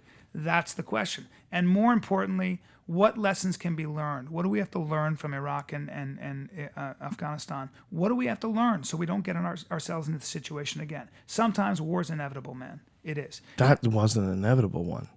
That was one that we got tricked into. Okay, but I mean, but what we have to realize is, how do we not get tricked the next time? well, right? we have the internet now. I think we have a completely different sort of playing field than what existed back when Bush and Cheney dragged us into the Iraq War. I think the internet has evolved far past where it is. That's why things like WikiLeaks are so terrifying to the powers that be. Yeah, but it's real hard to get away with shit. Even with the internet, though, there's so much countervailing information too. Like you get one argument, then you get another. Like, but that's just debate. I'm talking about straight information. I think that the access to information is ultimately changing the world that we live in, and it's happening so quickly. And these kind of conversations really weren't commonplace when we were kids. Yeah. When we were 16 and 17, our parents weren't having these kind of conversations. They just weren't. It's a different world. We know more about how things work, and because of that, it makes it harder and harder to accomplish fuckery. Still going on right now. But ultimately, it's got to die off. In order for us to have, any sort of religious society, we're going to have to evolve past that and realize, just as you and I realize as friends and as members of our community, that it's not necessary. And that kind of energy that you put out to control people, to profit from other people's losses is totally non-beneficial to you as well. Just because you're pulling it off under the guise of a corporation doesn't mean that you are immune to the negative rebound of that, because you're not. And you want to call it karma, you want to call it what goes around comes around, whatever you want to call it, it's real. Okay, I have experienced it. I am walking proof of it. My whole life is proof of it. I have been the negative things that I've ever done in my life, I have felt in great deep detail and rebounded as much as possible to turn that terrible feeling into positive energy. And that is why I've been a happy person my whole life. But do you think that's because I always wonder, I try to help people, a friend of mine who's going through a tough time now, and I realize that one of the reasons that he's going through a hard time is he's not in any way actually really confronted and asked himself what he wants. Yeah, you can't get a guy to do that though. But don't you think that part of your success is the fact that you've always been able to see in Technicolor what you wanted and what you wanted to be, or is that? Well, you know what it is. First of all, it's just pressing forward. That's constant. That constant need to write new shit, to do different things, to that constant need to be in motion, the constant need to be doing something, whether it's doing jujitsu or playing pool or writing more jokes or getting on stage. That forward momentum, that is a constant. That is the reason why I've done everything. That's like passion, right? Yeah. And you can transfer it. It's like the Miyamoto Musashi quote. Once you understand the way broadly, you can see it in all things. Sure. It's like the idea that once you lock on to what it is to really focus and get good at something, then you can. But it's also that it's really satisfying to accomplish things. Yeah. It's really satisfying to write things. Well, it's really satisfying to do shows. I've been taking. I don't even know why I did it, but I've always wanted to play the drums. So I've been taking drums for a year now. It's actually changed not only my comedy, but my sports. Like I pick up on shit really fast now because with the drums I'm having to do one thing with my foot, one thing with this hand, one thing with this, and one with this. So my brain is firing. It's firing. So it's changed the way I read. It's changed the way I do stand up. It's really wild. It's a really good mental, and I'm listening differently. I'm never going to be in a band, by the way. Right, but you're just enjoying it. I'm just enjoying it. I love that. I think that's very important to life. And I think a lot of people, there's like a lot of people that have falsely rewarded being a lazy cunt. And they're like, I'd rather just sit in front of the TV, chill with my beers, watch TV. Ugh. Let me tell you something. This is the real reality of life. If you don't earn something, you won't appreciate it. It's why people win the lottery and they lose all their money within a year. Yeah. When you earn something, you appreciate it. It is a golden, steadfast rule of life. And if you're laying around on the couch watching TV and you haven't done anything to deserve that, Or getting drunk it doesn't every night. feel good. Yeah. It doesn't feel good. No. It doesn't. You feel like a fucking loser. Yeah. But when I do something, like if I write and I blast out like 3 or 4 hours of really good shit, and I'm like, yes, I feel good. I feel fired up. I can't wait to do a show. I can go watch TV and I can enjoy it. Yeah. I can go watch Mountain Men and I enjoy watching these fucking guys. Here's what I think is really like works for me is I sit down and I go like this. I go, what do I want to do, and what am I going to regret not doing when I'm 90? You know. Yeah. And I say to myself, I go, what do I really want to do? And I go, and what do I want to do in 3 months or 6 months and stuff like that. And then I structure my day, and I think you can do this no matter who you are. You structure your day so you go. You wake up every morning, you go, what action, just one action, maybe 2 actions, whatever. What action can I take today just to get a little closer to that goal? I just want to get a little closer, whatever it is. You know, maybe it's 20 minutes of practicing your takedowns or whatever it might be. But I want to get my black belt in jiu-jitsu. I want to be able to play drums in a band. I want to, whatever it might be. I want to be able to speak a language, Who the fuck's calling me during my podcast, probably my God damn it. people. It's Brian Redband. Maybe he's calling to tell what me he that the wants. show's down. Hey, boo, you're live on the air.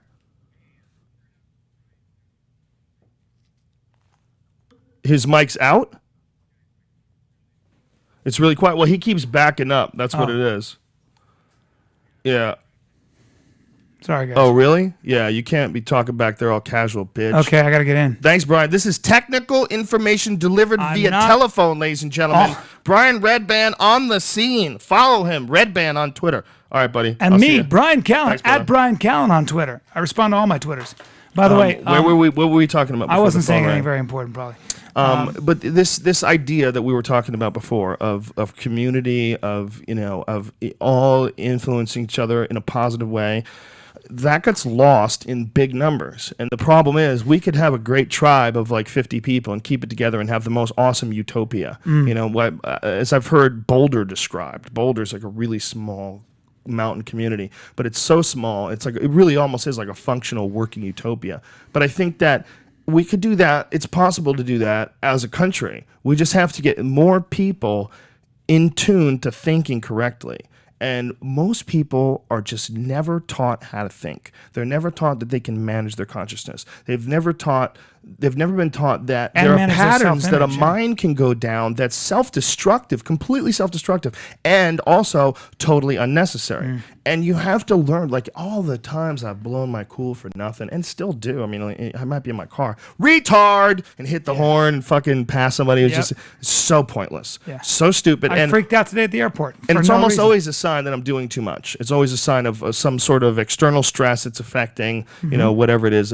But when you can see that, if you can see that, and if you can go in the right direction, if we could fucking influence a giant group of people to go in the right direction, then you really can change something. Well, you that really starts can with change individuals, people. but that starts with individuals really asking themselves. It starts with inspiration. Yeah. It doesn't always start with individuals asking themselves what they want. Sometimes it starts with inspiration, where you realize there's no difference between them and me. Yeah. They were losers too. I've been a loser. Right. I have been a fucking failure in my life, hardcore. Like when people, I've had people say like, "Hey, did you ever bomb on stage?" I'm like, "Oh my Christ, did I bomb? I bombed so hard. I've bombed so hard So where have I. no one who ever watched me that day would have ever thought that I could ever be funny. You ever." know, I had a girl send me a short film. Her name is Diana, and she sent me a film, and she wrote basically a movie, a short film about her experience with a guy on a date, and the guy was me. Oh, She never told me shit. that, but she sent it to me, and all the lines the guy was saying were the lines I had said to her. And let me tell you something, man. I called her up and I went, Diana, I go, I'm so sorry. I was such a fucking arrogant prick. I was such a dick because I didn't even understand. You were a woman and I had a projected notion of what you were, what you thought. And I thought I was so much smarter than you were. And you were looking at me like I was a guinea pig in a fucking maze, like a rat in a maze, like literally like, look at this monkey talk to me like I'm an idiot. Trying to fuck me. Yeah, exactly. And he's just hitting me with all these things and he's just a dick. Literally, I looked at it, I was just appalled. I was appalled at who I was.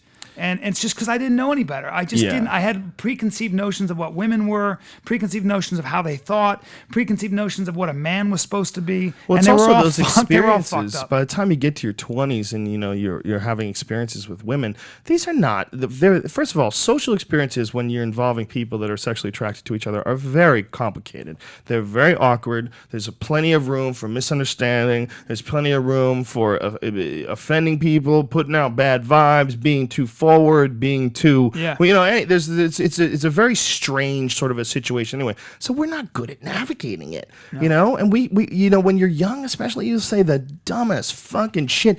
And most of the time, you fucking hate yourself after it's over. You didn't want to do that. Right. It's like you being thrown in a Major League Baseball game and someone telling you to hit that ball. Like, that fucking thing's flying at me. That's exactly right. You're really not prepared for that extreme experience. There's no manual for life. I mean, not only that. I mean, how much did your fucking parents? I don't know how much your parents taught you, but how much did your parents teach you about dating? Nothing. Zero. I was just talking about that with my son. I was like, I wasn't really taught the complexity of the female psyche. Yeah. I'm definitely going to have a talk with my son about that. But yeah. Oh yeah, that's going to be that. I mean, it's so important to try to actually raise a kid that can understand what's next on the horizon. Give him like a little heads up of like, this is what I went through. Yeah. So this is probably that would fucking help a lot. Also, but when it comes to dating, my fucking parents didn't give me any dating advice. Also, because you're also given a very weird archetypal notion of what masculinity is too. Like that's also like being what I didn't even know what a man defined was. It was difficult. I had an example. Well, to everybody, it's different. I mean, what it is, a man is a person who does. This is what I believe a man is: a person who does what he wants and what makes him happy, as long as he's not hurting other people. And who actually follows through and does what he wants, as opposed to someone who's someone's bitch. Let me tell you something: if you're a gay guy, okay, and you're not out there blowing guys because you're worried about what other people think, you're somebody's bitch. Right. Whether you realize it or not. Yeah. You're the bitch of all the prejudice people that want to stop people from being gay. That's right. And if you're a man, you'll go out there and suck some cock. That's reality. That's true. Because that's what life is. What I like, you probably don't. But it's my right to like what I like. And being a man is going after what you like. Yeah. And if you want to fucking take the easy way out and take some job that you can do instead of pursue a career in writing books or pursue a career racing horses, whatever the fuck you're compelled to. Stephen Pressfield in Going Pro had the best example. He said, you may have your degree in comparative literature. You may have a PhD in comparative literature and teach comparative literature. But guess what? You should have written a novel. So that's just a form of high-tech procrastination. So you're right. I mean, it's really a question of going for what you want. And, a real man can be a guy who fights in the cage or a guy who's a nurse in a fucking hospital, Yes. Whatever it is that you're doing, whatever you're supposed to do, wherever you're supposed to place your energy, giving, helping, and growing. That's what we need to teach kids, and there's no better or worse. If you're supposed to be a carpenter, if you really enjoy it. I have a buddy who's a carpenter back home, and he fucking loves it. He loves buildings. Yeah. He loves the art of putting together a great room. He loves it when it's done. He loves that he'll look in this room and it's all mapped out. You're following the architect's plans and you're laying down things. And next thing you know, 3 months later, whatever it is, look what the fucking awesome kitchen you guys just built. Holy shit. Right. Like he gets a deep feeling of satisfaction from that. Beautiful. And he makes a good living. He's got a good company doing that. But it's because that's what he's passionate about. It's because he actually enjoys his work. And it doesn't matter if it's that or if it's being in a fucking band or if it's being a stand-up or whatever it is. If you don't follow that shit, that's when you're fucking yourself, man. Our dear friend Sam Sheridan said he goes, I was talking about how I was watching UFC. Every time I watch it, a little part of me dies because I want to be a fighter. So. No, you don't. No, I know, but that's what he said. He goes, Brian, you are supposed to, and have always been supposed to be a stand-up comic, dude. You found what you're supposed to do. You were not supposed to be a fighter or anything else. Do you remember when you weren't doing comedy? Yeah. I remember you told me, you go, you're missing out on the best thing in the world. What are you doing? I got back into it because of you. But I remember watching Dane Cook back in the day, and I was like, that dude is crushing a room, and I got to get back into this. I want to do You that. wanted to crush. I loved it. I was like watching him have so much Why fun. did you stop? I don't know, because I'm crazy. Well, you weren't doing real stand-up when I first That's met right. you. When I first met you, I couldn't get spots, and I was like, fuck it. And I was trying to be an actor. we first started hanging out. You had this act that was like you had taken every alternative act Right. that you saw and tried to duplicate it. And I remember talking to you about it, going, "That isn't even you, man. What are you Right. doing? You're going up there and you're doing what these fucking weirdo, judgmental Yeah. like dorks Yeah. want you to do." Like you're doing what you think they're what's going to enjoy from That's you. what's so satisfying to me now, especially about the stuff I'm doing now. You're being yourself. This weekend at the American Comedy San Club. Diego. San Diego. Amazing club, by the way, And it's filled with great comedy. If you're living in San Diego finally has like a real comedy club. Yeah. And in Chicago, August 23rd, 24th. They have national 25th. headliners there every weekend. Look, like the Comedy Store in La Jolla is a great club, Yeah. but you could get fucked there, and they could send down one of those old school headliners from like the 1970s that hasn't written a joke in 100 years and Right. doesn't work anywhere else other than the Comedy Store. They'll send those down to La Jolla on occasion. I don't know if they're still doing that, but back in the day, you would look at the lineup and go, "Oh my God, no, that's the headliner? No!" You almost wanted to like call the people and go, "Please, just stay on," because that show would be so bad, they would never want to go see stand-up comedy again. No, and it's true. Is that as you get older, and if you're trying to do something, what happens? I think what's supposed to happen as you become a comic is you start stripping away all that other stuff, and more of who you really are. Yeah. Is kind of expressed. That's what's so satisfying to me. You know. Yeah, for sure, I don't even man. try to write You're what's- learning how to talk on stage. Yeah. Instead of you were just like when I first met you, you were doing this fake thing. Pulling rabbits out of hats. And then you became just this like really silly guy. Yeah. It was like really silly. But I was always weirded out by the fact that you were so silly, but then we would have these deep fucking intense conversations. Right. And I was like, where's that on stage? And then I thought about it. I'm like, well, that's a choice. Like that's an artistic thing. Like look at Hedberg, one of my favorite comics ever. Yeah. And there's no message in that. It was all silliness. And there's nothing wrong with that. Like I'm a silly goose. There's a Yeah. large part of me that's always I can't help it. But it's funny that you're so intense often. It's like there's a real balance to Yeah. that. And it's a good quality that you have that it's missing in a lot of men, where they somehow or another equate weakness with silly. Yeah, because I think the biggest mistake a man can make is taking himself seriously. Yes. Don't take yourself too seriously, man. There's always somebody faster, stronger, funnier, better, smarter. Just do only what you can do, and always don't be afraid to fucking take the pressure off yourself, man. Don't be afraid to kind of just make fun of yourself. There's nothing wrong with it. There's a lot of power in that. You don't understand that when you try to not take the hits, that the rebounds double, triple the effect, because you're not learning. You're not only are you not taking the hit, but you're not learning from the hit, because every time you take the hit, it makes you better. You got to take the hit emotionally. Yeah. You got to take the hit psychologically. You got to take the hit with your ego. You got to fucking fail in life. It's an important ingredient to success. The other thing that I was Don't you agree? I 100% agree with that. The 100%. And the other thing that the as you were talking, I was thinking about the other thing you get from it, which is when you allow yourself to be a little bit of a silly goose, or you allow yourself to be vulnerable or whatever it is, Yeah. and make fun of yourself, what'll happen is that people around you feel safer. Yes. And what they'll do is they won't be on their guard, because a lot of times we come at a situation, if you come at a situation from a power angle or whatever, that person's guard will go up immediately and you won't see who they really are. Well, think about this. How disappointing is it when you meet someone and you have like a level of adulation for them? They're famous. You're a fan, and they're a dick. The rebound is stunning. Yeah, it is. It's stunning and hurtful. Yeah. I mean, it's incredible. Yeah. But on the other side, when you approach someone and they're like really normal and nice, what a warm feeling that is. It's great. Because you're coming at them in an unfair way. Mm-hmm. It's like we had Burt Kreischer on the Ice House Chronicles, and he was talking about his experience with Gene Simmons. And apparently he did that show, The X Show, and Gene Simmons was a fucking complete cunt to him.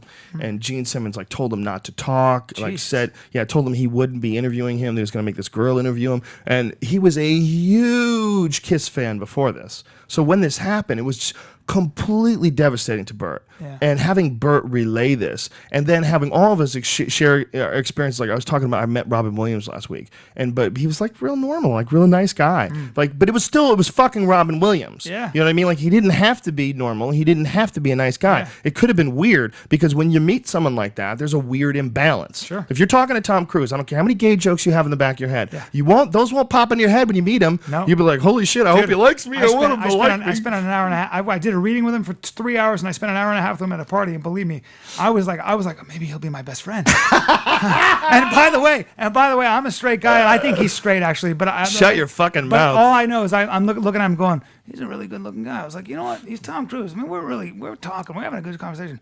If Tom Cruise wanted to, like, he was like, hey, I'll be your best friend. You make out with me for 10 minutes. I'd be like, Would you make out with Tom Cruise? I'd have to think about it because then I could be best friends with him. Well, I think that's hold on. Isn't that the John Would I Travolta make out with song? Tom Cruise? 1,000% as a straight man. You know why? Because I'd be able to tell you about it. Are you fucking kidding me? Are you kidding? What? Yeah. For the record, open mouth. I'd be like, Tom, come over here. By the way, he's kind of pretty. He's kind of pretty. So Right. yes, I would. Would you enforce your weight on him a little bit and press him backwards just to make him a little bend to your will a little bit? Without question, but I'd also be looking. You'd be the first phone call I'd make.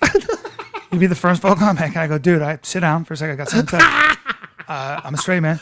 I bub slapped, and I mean bub slapped for 10 minutes with Tom Cruise. Yeah, and his hands were Well, rolling. we can make that happen with John Travolta. We just have to put Can't you in do the it. proximity. Can't do it. You wouldn't do it with John? No, He's no. too gay. He's too gay. He's gay. Yeah, I too can't. gay. I'm He's not. too I'm not gay. gonna make it. It's like when my agent sent me a thing. He's for, violently to, gay, to right? audition for Queer as Folk, which was that show on Showtime.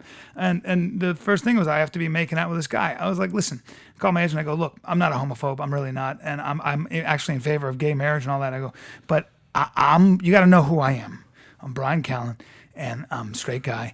And if you think I'm waking up every fucking morning at 6 a.m. and going to set and making out with some dude after getting rid of my coffee breath, you're out of your fucking mind. And there's not enough money that I would do that with. Here's the problem. This is one of the reasons why I wouldn't be into doing it.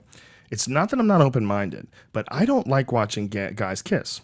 So I don't want to do a movie where guys kiss because that's not my kind of movie. I'm squeamish about it. You wanted me to do a movie where I turn into a werewolf? I'm down. I never saw Brokeback Mountain, actually. I saw it. It was awesome. I had a great 5-minute bit about it. It was fucking hilarious. I laughed through so much of that movie.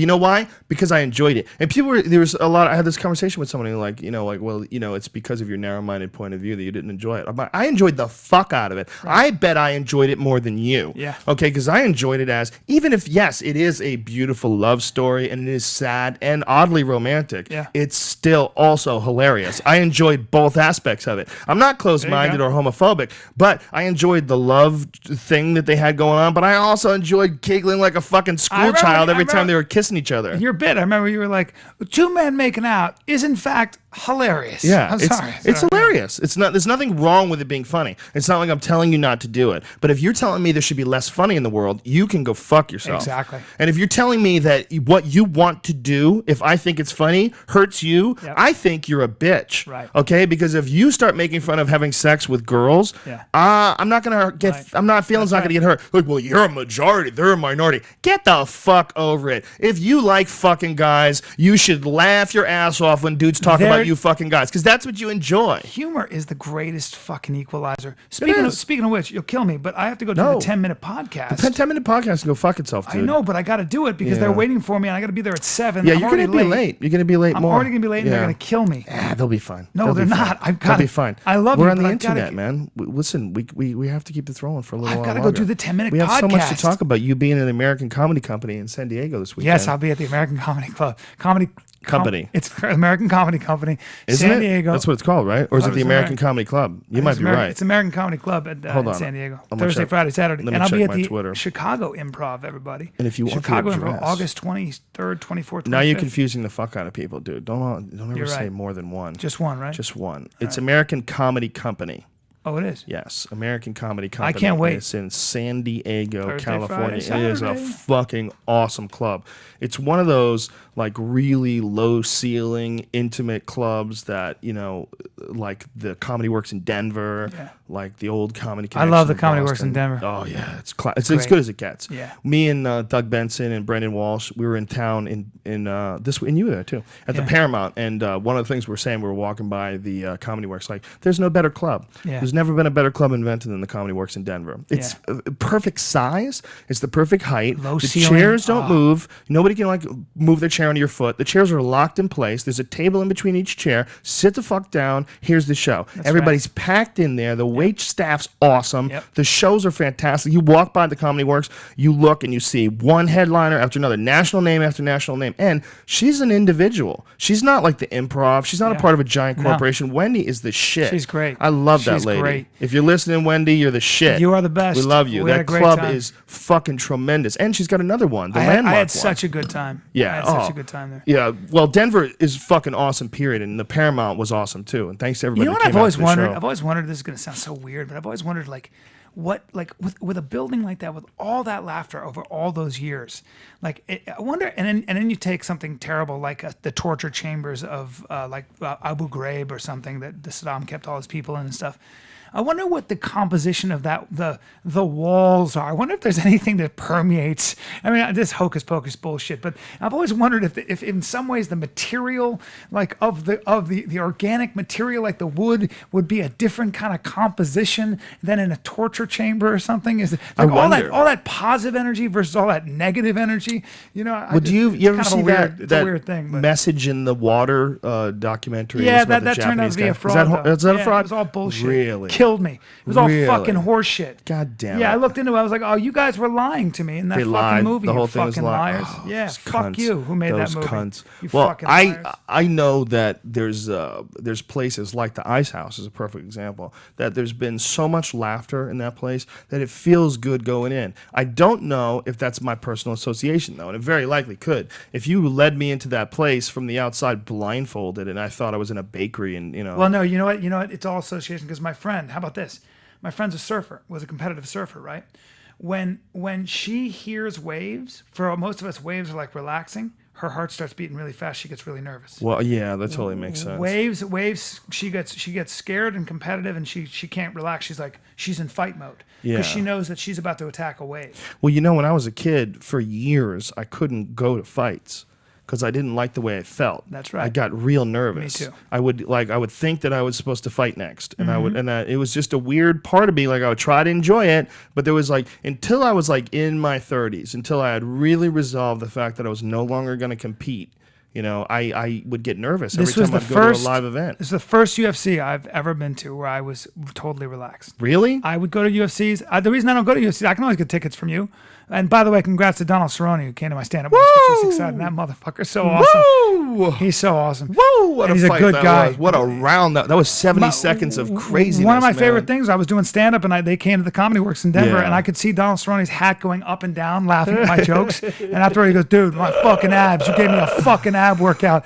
Him and Nate He's Marquardt. ripped like an underwear model too. Yeah, he's a stud. The girls I was with, like my friend's wife and my girl, they were looking at Donald. They were literally like my friends' wives. They were like, that guy, I just want to touch him. Yeah, they just wanted some they were cowboy dick. inappropriate around him because he's a isn't that handsome weird? fuck. Isn't that weird when guys' wives get creeper on dudes like right in front of them? Yeah, when you got an alpha male like fucking Donald. Well, it's not Cerrone. just that. It's when you have such a disrespectful relationship that a yeah. lot of people engage in this like, I'll They're so insult over their you. relationship. Yeah, well, a lot of people have that weird, I'll insult you, you'll insult me, and you go back and forth a little bit. You're not in each other's corners. No. You're not looking out for each other. No. You got a bad relationship, and you're That's just right. you haven't worked it out, and you're right. you're not trying to. That's right. You're just stuck in this little fucking. And when they're around men, they'll grope on you. I've had women take pictures and squeeze my ass. They would come out to me going, I want to talk to him, say hi to him, I want to meet him. I'm like, your husband's right there. She's like, look at his ass, look at his ass. They were like, they were all over him. Well, those kicks that he throws, that's where Oh, you get to dude, develop that big stud juicy that he is. ass. A stud that he is.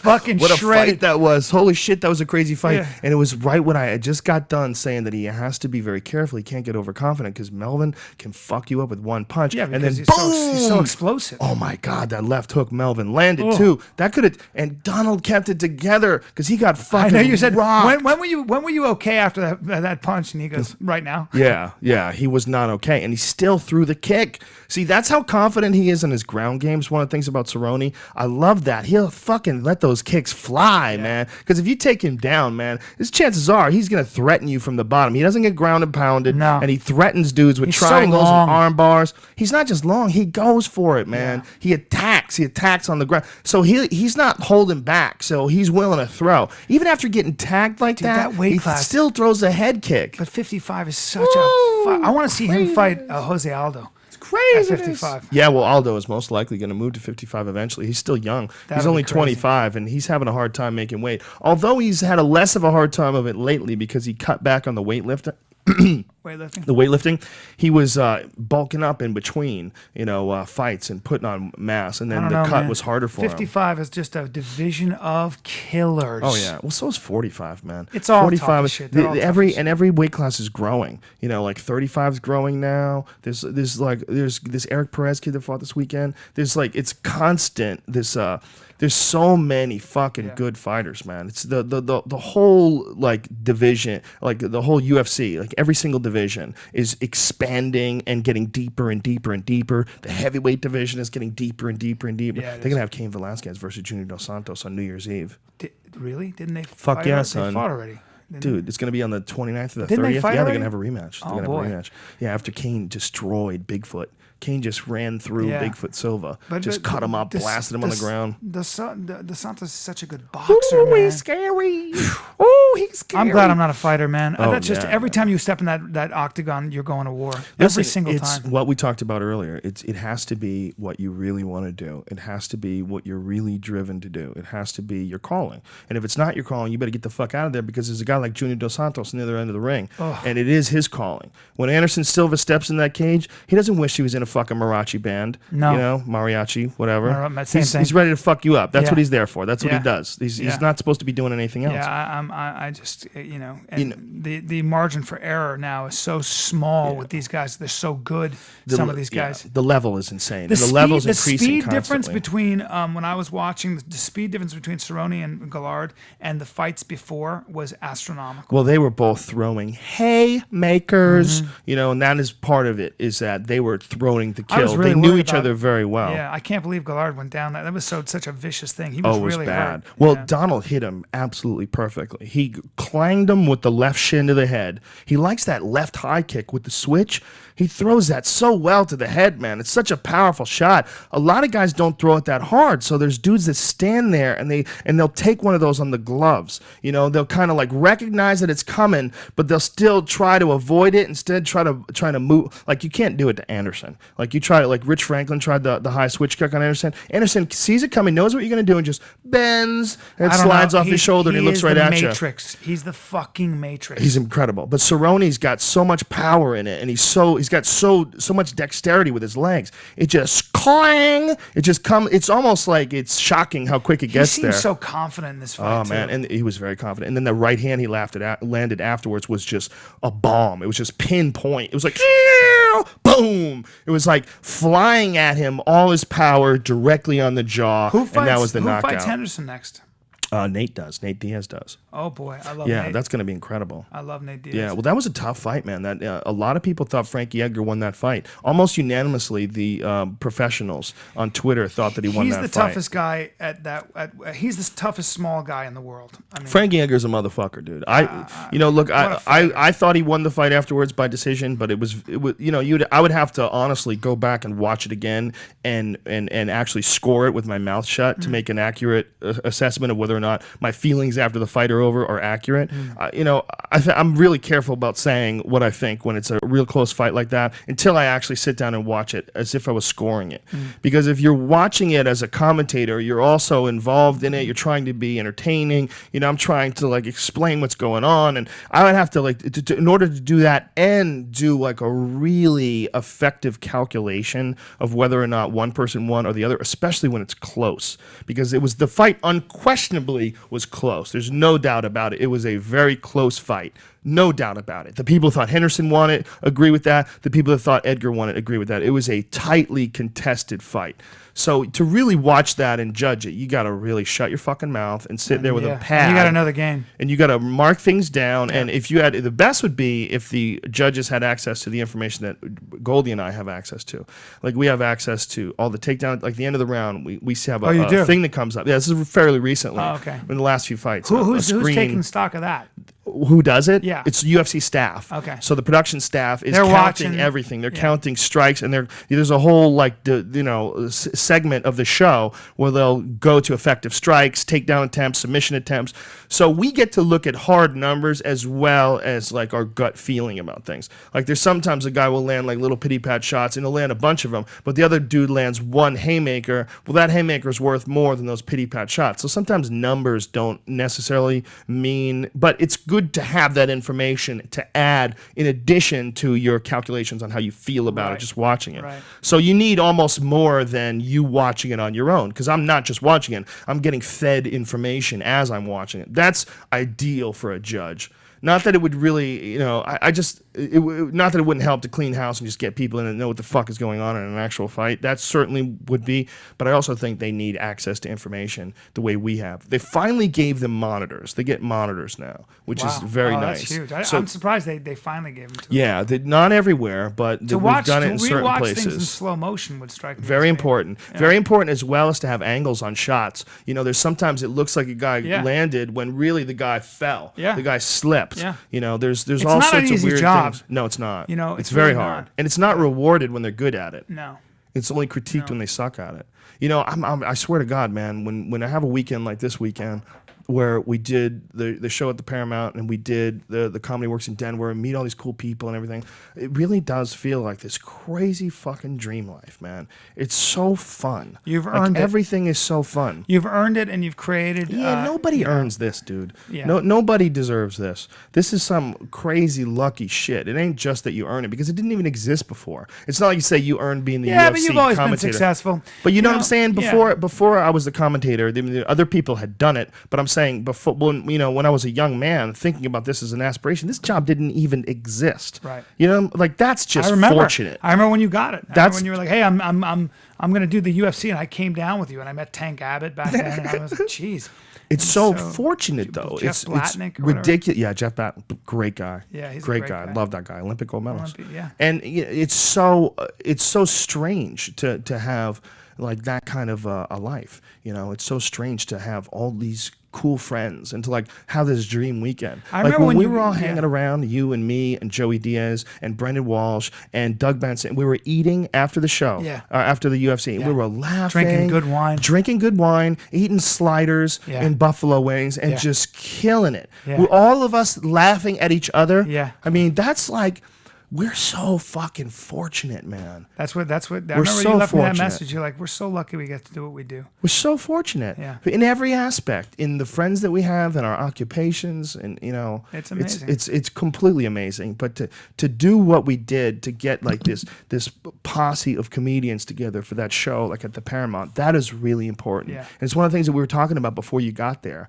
I was telling them, like, I was thanking them for coming, and I was like, you guys, like, there might be 2,000 people out there for this show, but if you guys weren't with me, it wouldn't be half as fun. Right, because literally wouldn't even be 50% as fun. You have somebody to share it with. You have a fraternity you can share it with. You know. I love watching Joey Diaz get off stage with a giant smile on his face, just laughing his ass off. High fiving me. He's so authentic and original. We had some really good talks, man. He's the best. Listen, I've but I love what I was saying. You ain't going anywhere. We're here for another 10 minutes at least. 10 minutes. Just 10 minutes. I gotta get out of here. 10 minutes. I'm supposed to be there in 10 minutes. They can suck it. No, because like they're, this. they're my. It's the 10-minute podcast. Without you, that's not a good show. I know, but I gotta. No, it's actually. They're gonna wait. They're you gonna be gotta, fine. by the way, go to the 10-minute podcast and listen to Drunk Arnold that Will Sasso does. If you don't laugh your ass off, to me, it's the best impression of all time, and it's the funniest thing I've ever done. It's a funny one because It's not even me. It's Arnold is like I hardly do my Arnold impression anymore because Oh, dude, it's like too many people his do it. Arnold is so fucking hilarious. We have some. I'm really proud of some of the things we did on that show. I mean, I like the idea. It's a great idea. fucking great. 10 minutes. Sasso and D'Elia quick. do some fucking characters on there. Forget me. I did an ostrich expert, but that doesn't matter. Go, it's some of the funniest shit. I gotta go. What's an ostrich I expert? love you. I love you too. My name is Usu Ondole, and ostrich are my specialty. And the great question is, if an ostrich is a bird, why can he not fly? And that's all I talk about. This for is 10 what minutes. we need to work with you. We need to get Renato Rolanja with you together with your Brazilian Jiu-Jitsu rapist character and make something happen. Because that rapist character there's two of the funniest moments in my life that I've experienced in my whole life. One of them is Joey Diaz on the Alex Jones show, where they fucked up and told Joey Diaz that he didn't have to worry about swearing because this part is on the internet. And Joey Diaz just opened up a can of Cuban whoop ass on the. He was telling a story about going through the TSA with weed tucked under his balls and about how those fucking machines, they don't scan shit. And this is your fucking tax dollars at work. And Alex Jones is going crazy. He goes, check yourself before you wreck yourself. Big dicks in your ass is bad for your health. Joe Diaz, Facebook, Twitter, stay black. And he leaves the room. He literally wrecked the room. I'm crying, laughing. And by the way, we got it all on video. It's all, I gotta see this. People that say I'm exaggerating, it's all online. Joey Diaz and the Alex Jones show is 100 versions of it on YouTube because it's so phenomenal. I gotta see this. There was that. And there was you in the hotel room where we were high as fuck. And I think I just got the job at the UFC. Yeah. And we would all come out to the fights. And it's a fucking great guys event. I mean, it's so barbaric and men to go to fucking, did you see that fight? Holy shit, that was crazy. Right. And afterwards we eat steaks and shit. It was just such a boy party I remember weekend. you and I actually went and looked at Randy Couture. We're like, look at him. He's a fucking animal. Look at that. It's Randy Couture. He had a swollen knee. I was like, jeez. We were upstairs and we were barbecued. We were so high. And, we just have this group of really funny people hanging out together. So we're just making each other laugh. And Bryan goes into this explanation, like a jiu-jitsu seminar on how to fuck guys. I was basically doing Henso because I was training at Henso's. And of course, I have nothing but the utmost respect for Henso. Oh, of course. It was just the... But I was basically doing his character, and come on, guys, okay, like that, When I take a guy... Take a guy like that, put him to the mat like that. Put into my mat. Put him to my dick. There's like the way all the parts of like your speech. That's on were the all internet off. somewhere. I don't know where it is, but there's Well, it was on Eddie Bravo's video, but it was like a window. Like you had, it was like one of those things. He put it on his video, but he put it on there as a fortune cookie. You know what I'm talking about? Is that what they're called? Yeah. We have to find it. Yeah.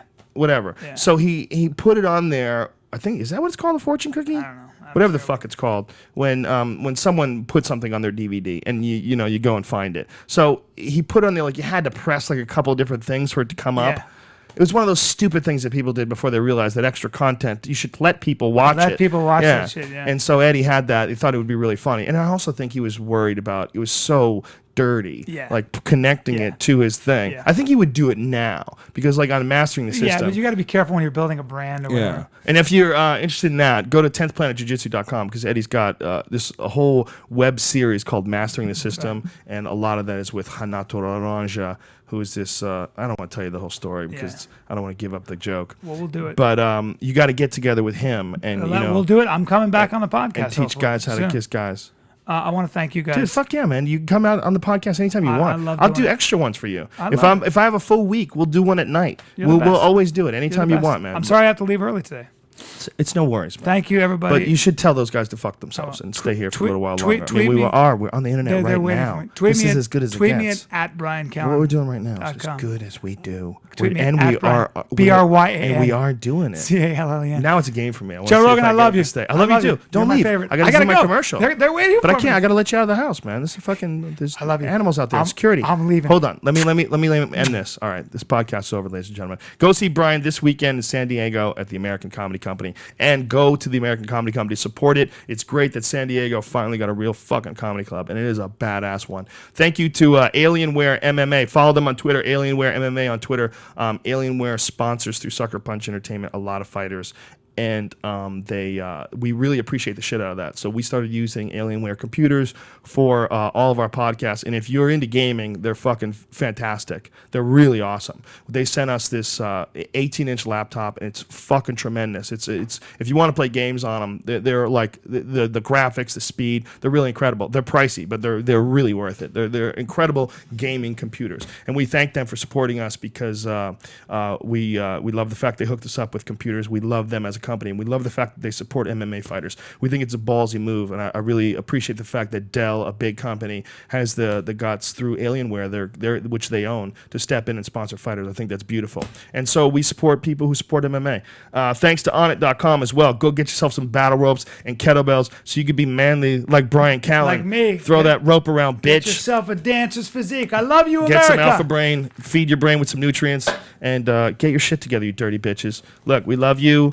We appreciate the podcast tweets and emails and all that shit. It literally, my life would not be as rich and interesting if it wasn't for how much positive energy we've gotten back from you people, how much that is inspirational, how much that makes us want to do more and make it better and put out more content. And I appreciate the fuck that all you guys are using this podcast to make your commute more interesting, to entertain you when you're on a plane, whatever the fuck you're using it for. When you're at the gym, I think it's awesome. I love the connection that we have, and thank you for all the positivity.